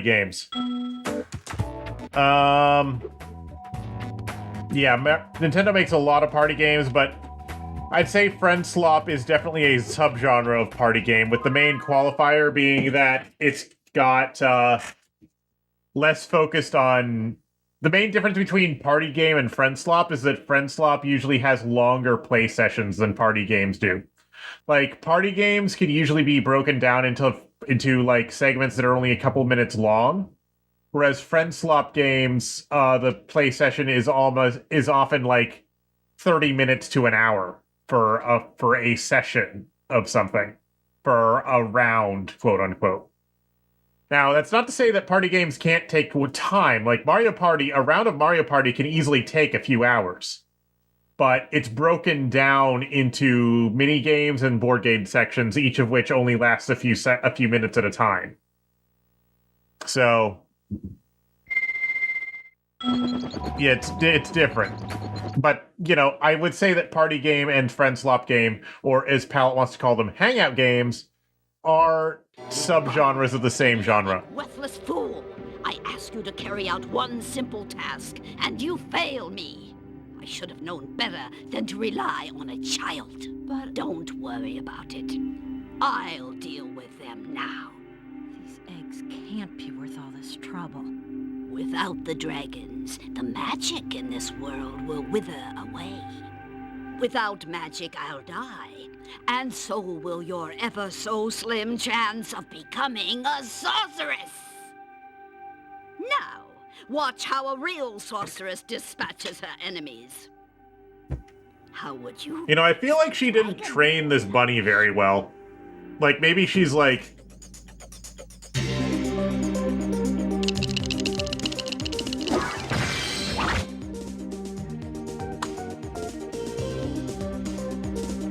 Like, maybe she,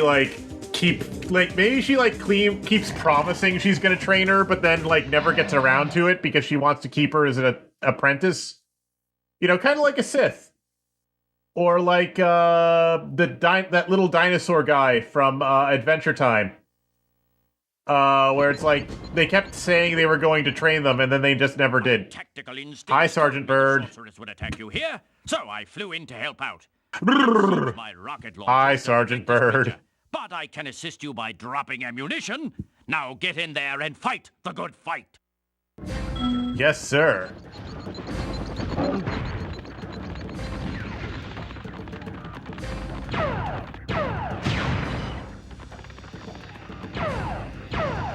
Ow. Oh, I need to headbutt them into him. Okay, I see. I am already dying.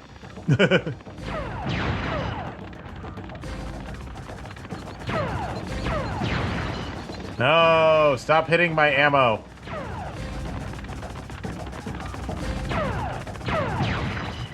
And then I died. Whenever you use the term party game, it's never really used as genre. It only really got weird with Smash. People would say it's just a party game and not a fight. Smash Bros is both. Smash Bros is both.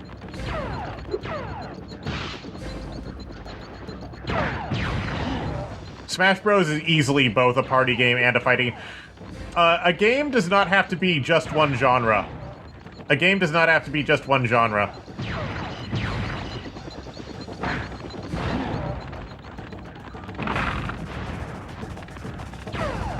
I could really use some butterflies right now.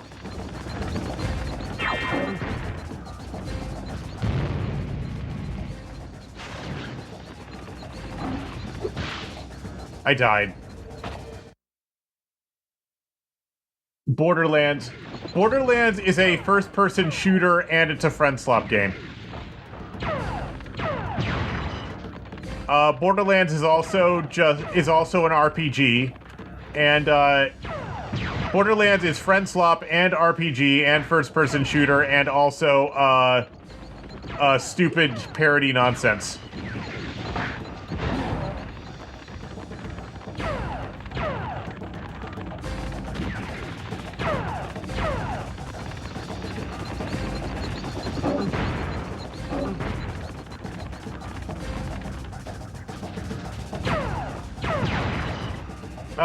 Whether or not Smash Bros. Is a party game, I think depends on how you play it. In my opinion, Chungo. Like, I don't think Melee enthusiasts play it like a party game, but I think most people do. I'd say most people play Smash Bros. Like a party game, but competitive Melee players do not.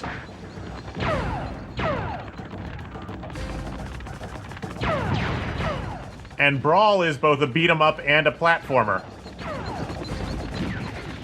So, yeah.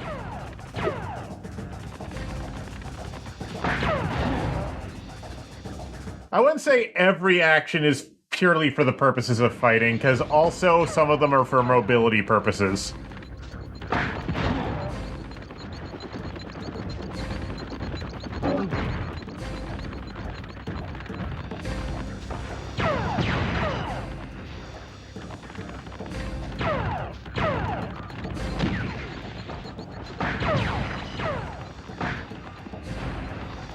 Want them to be more specific than party? Yeah, but genres often are vague as hell, voice in the crowd. Like, genres can be vague as hell. Like, if you say first-person shooter, first-person shooter contains a huge variety of, games. If you just say you want first-person shooter, that could include games as diverse as, say, Doom, Call of Duty,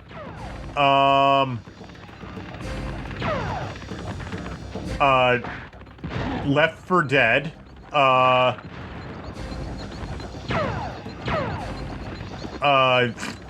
Deep Rock Galactic,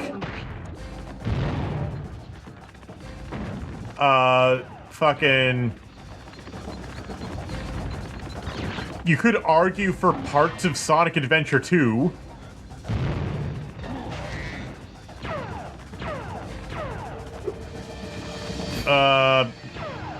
Banjo-Tooie.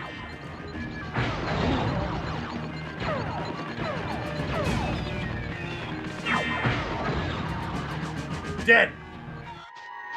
Okay, you're right. Sonic Adventure 2 has third-person shooting. You're right. Sorry, my brain broke.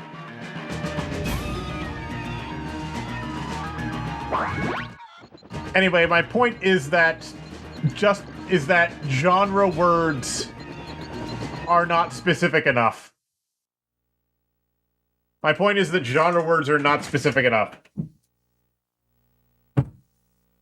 Also, even if you say fighting game and you very specifically mean, like, arcade fighters, Blaze Blue is not the same experience as Street Fighter. Listen to me, Dragon. Spyro. This is... Hey, you know my name now.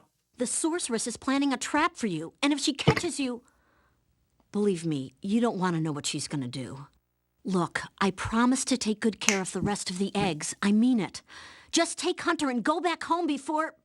I can't say it. Just go! She's getting ready for her heel face turn. We're gonna go back to Midday Gardens and do the Sparks level. There is some gameplay they have in common, I guess. Power Stone has a genre name. What kind of fighters? That's a good question. I don't know how to categorize Power Stone. I don't know how I would categorize Power Stone. Yeah, let's use the Sparks level.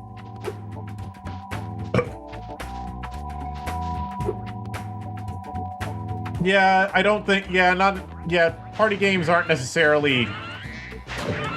the same.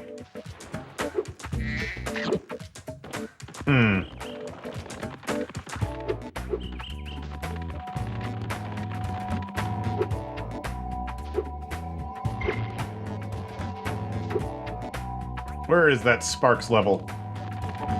Oh, here it is. All the way over here. Hi, hello, Spyro Zoe. and Sparks. I found another lost egg. If Sparks is up to it, he can try to rescue it from Spider Town. RPG means different things to different people. And a lot of people actually separate the RPG genre into... Well, first you can... Well, there's actually different ways you can separate the RPG genre, because a lot of people separate it as action RPG versus turn-based RPG. A lot of people separate it as WRPG versus JRPG versus KRPG. But there's also other ways to separate them, because even if you stick consistent with those, there's other things you can do. Is it like a story-based RPG? Is it linear, or does it have branching story? Is it all about developing the character you as the player have made, or is it telling the story of someone else? Is the point of view character supposed to be you, the player, or is it supposed to be one of the characters in the world? It's not that easy of a question to answer. It's not that easy of a question to answer, because video games are complicated.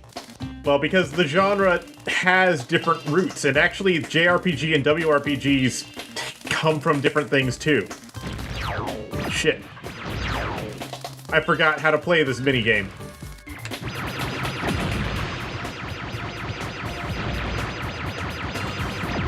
I was distracted talking about RPGs and I forgot what I was talking about.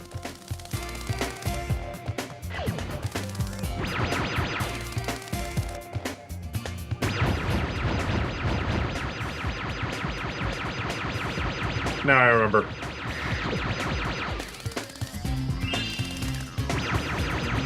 Yeah, there is strafing. I just forgot how to do it for a sec because I was distracted thinking.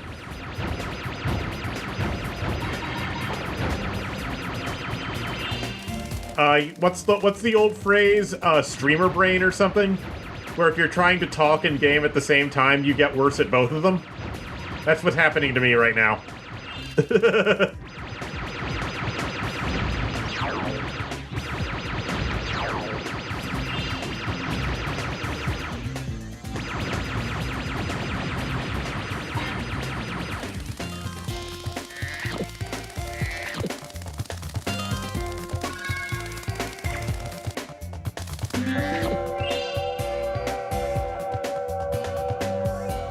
And don't forget, it does have random encounters, or is that good?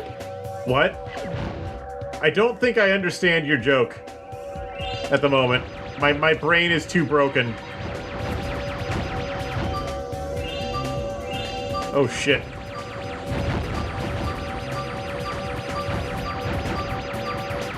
Random encounter bad is the joke. I don't know, I like random encounters in some games.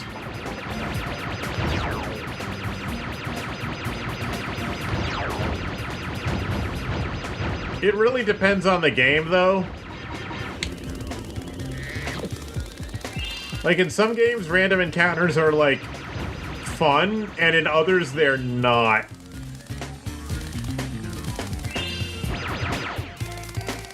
Like, it depends on if the combat is fun, is part of it.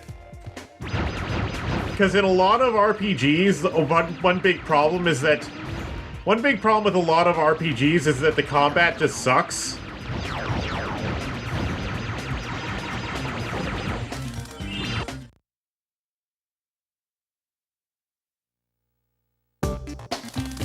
Yeah, one big problem with a lot of RPGs is the combat just sucks in a lot of them.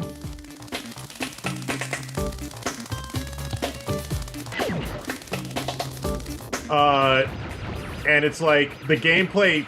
If you make a game where the main gameplay loop sucks, and the only reason you are playing it is to be drip-fed more story, then what the fuck are you doing as a developer?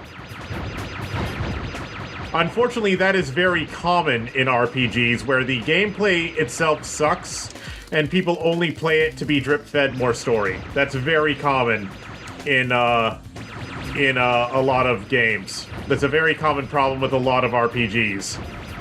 Is their gameplay sucks, and you are putting up with the gameplay in order to get more story, rather than playing the gameplay because you actually enjoy it.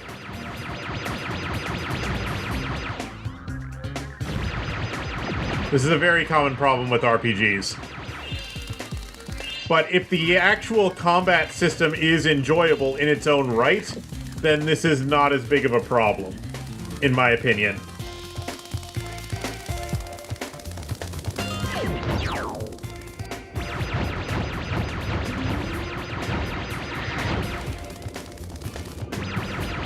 But yeah, it is nice if you have some amount of control over when you get to engage in encounters.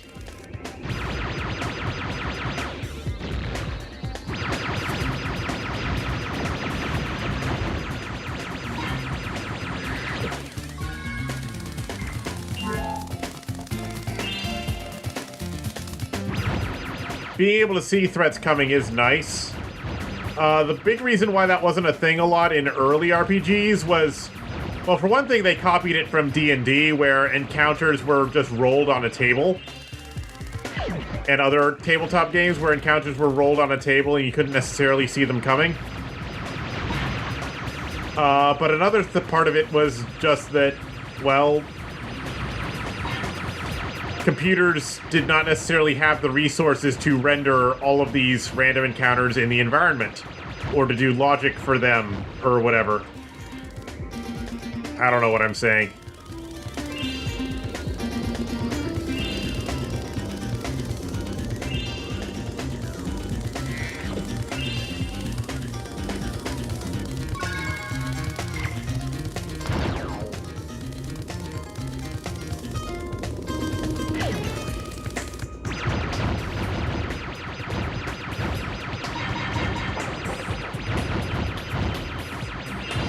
But then a lot of that just became genre staples as well. Like, what started as system limitations ended up becoming genre staples, I guess, is a thing that happened.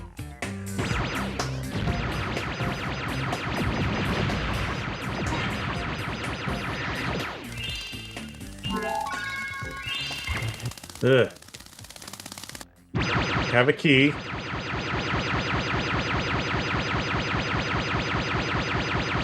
Yeah, some games do both. Pokemon does both, for instance, where you have random encounters in the tall grass, and then you have trainers who are planned encounters. Trainers are encounters you can see coming, whereas wild Pokemon are random encounters.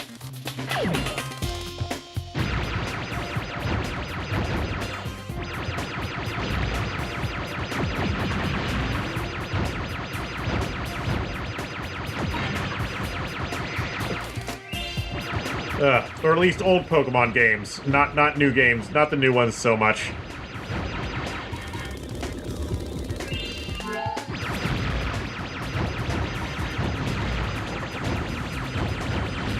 Because ever since Pokemon went like fully 3D, I guess they got rid of the random encounters thing. Well, there's still random encounters, but you can see them coming because they're just wandering around, I guess. Ah. Octopath Traveler's really bad about him? Rare enemy trope, yeah. Sword and Shield does both, okay. One game that I like, but which is pretty bad about random encounters, is Skies of Arcadia, actually.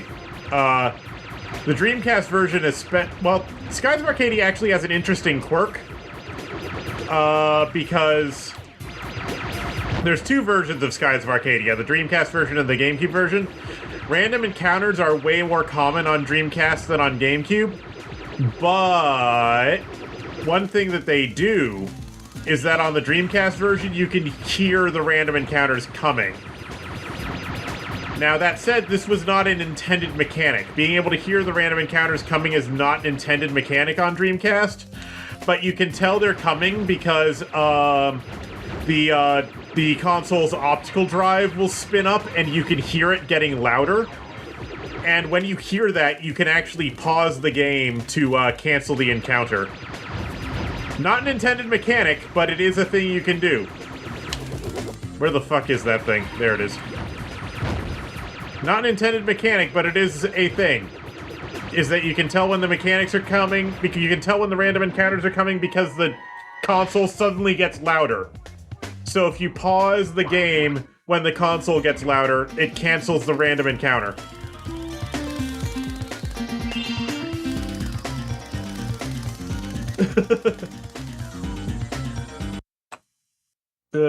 Which is funny to me. The GameCube version, meanwhile, you cannot tell because the GameCube does not get louder when it's loading data. Excellent work, Sparks. And I see that you've gained another new ability.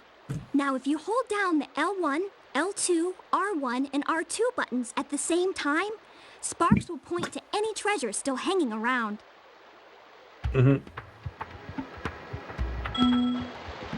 Pokemon has it visible in the overworld but hidden in the grass. Okay, that makes sense.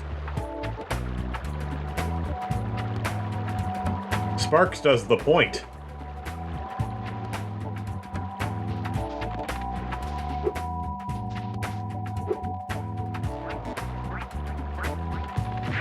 It works.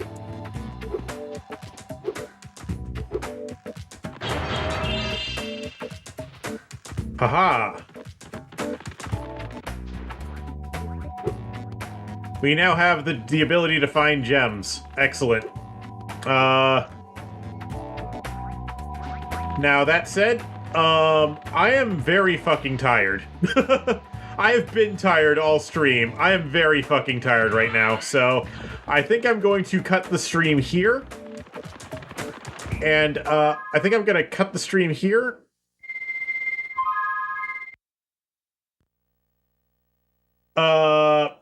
And we will continue this,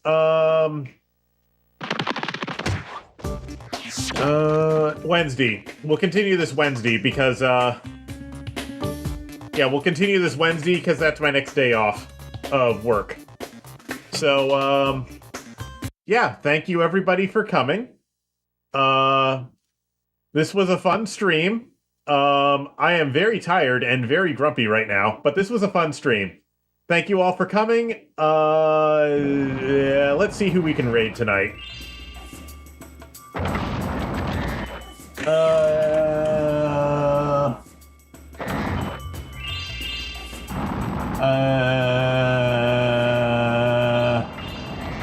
Let's see here.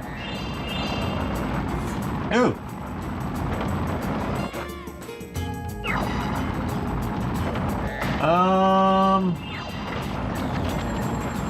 It's Psychotic Kitten's birthday. Okay. We can raid her.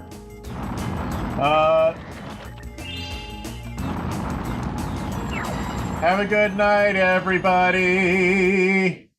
I'll drop you off with another streamer.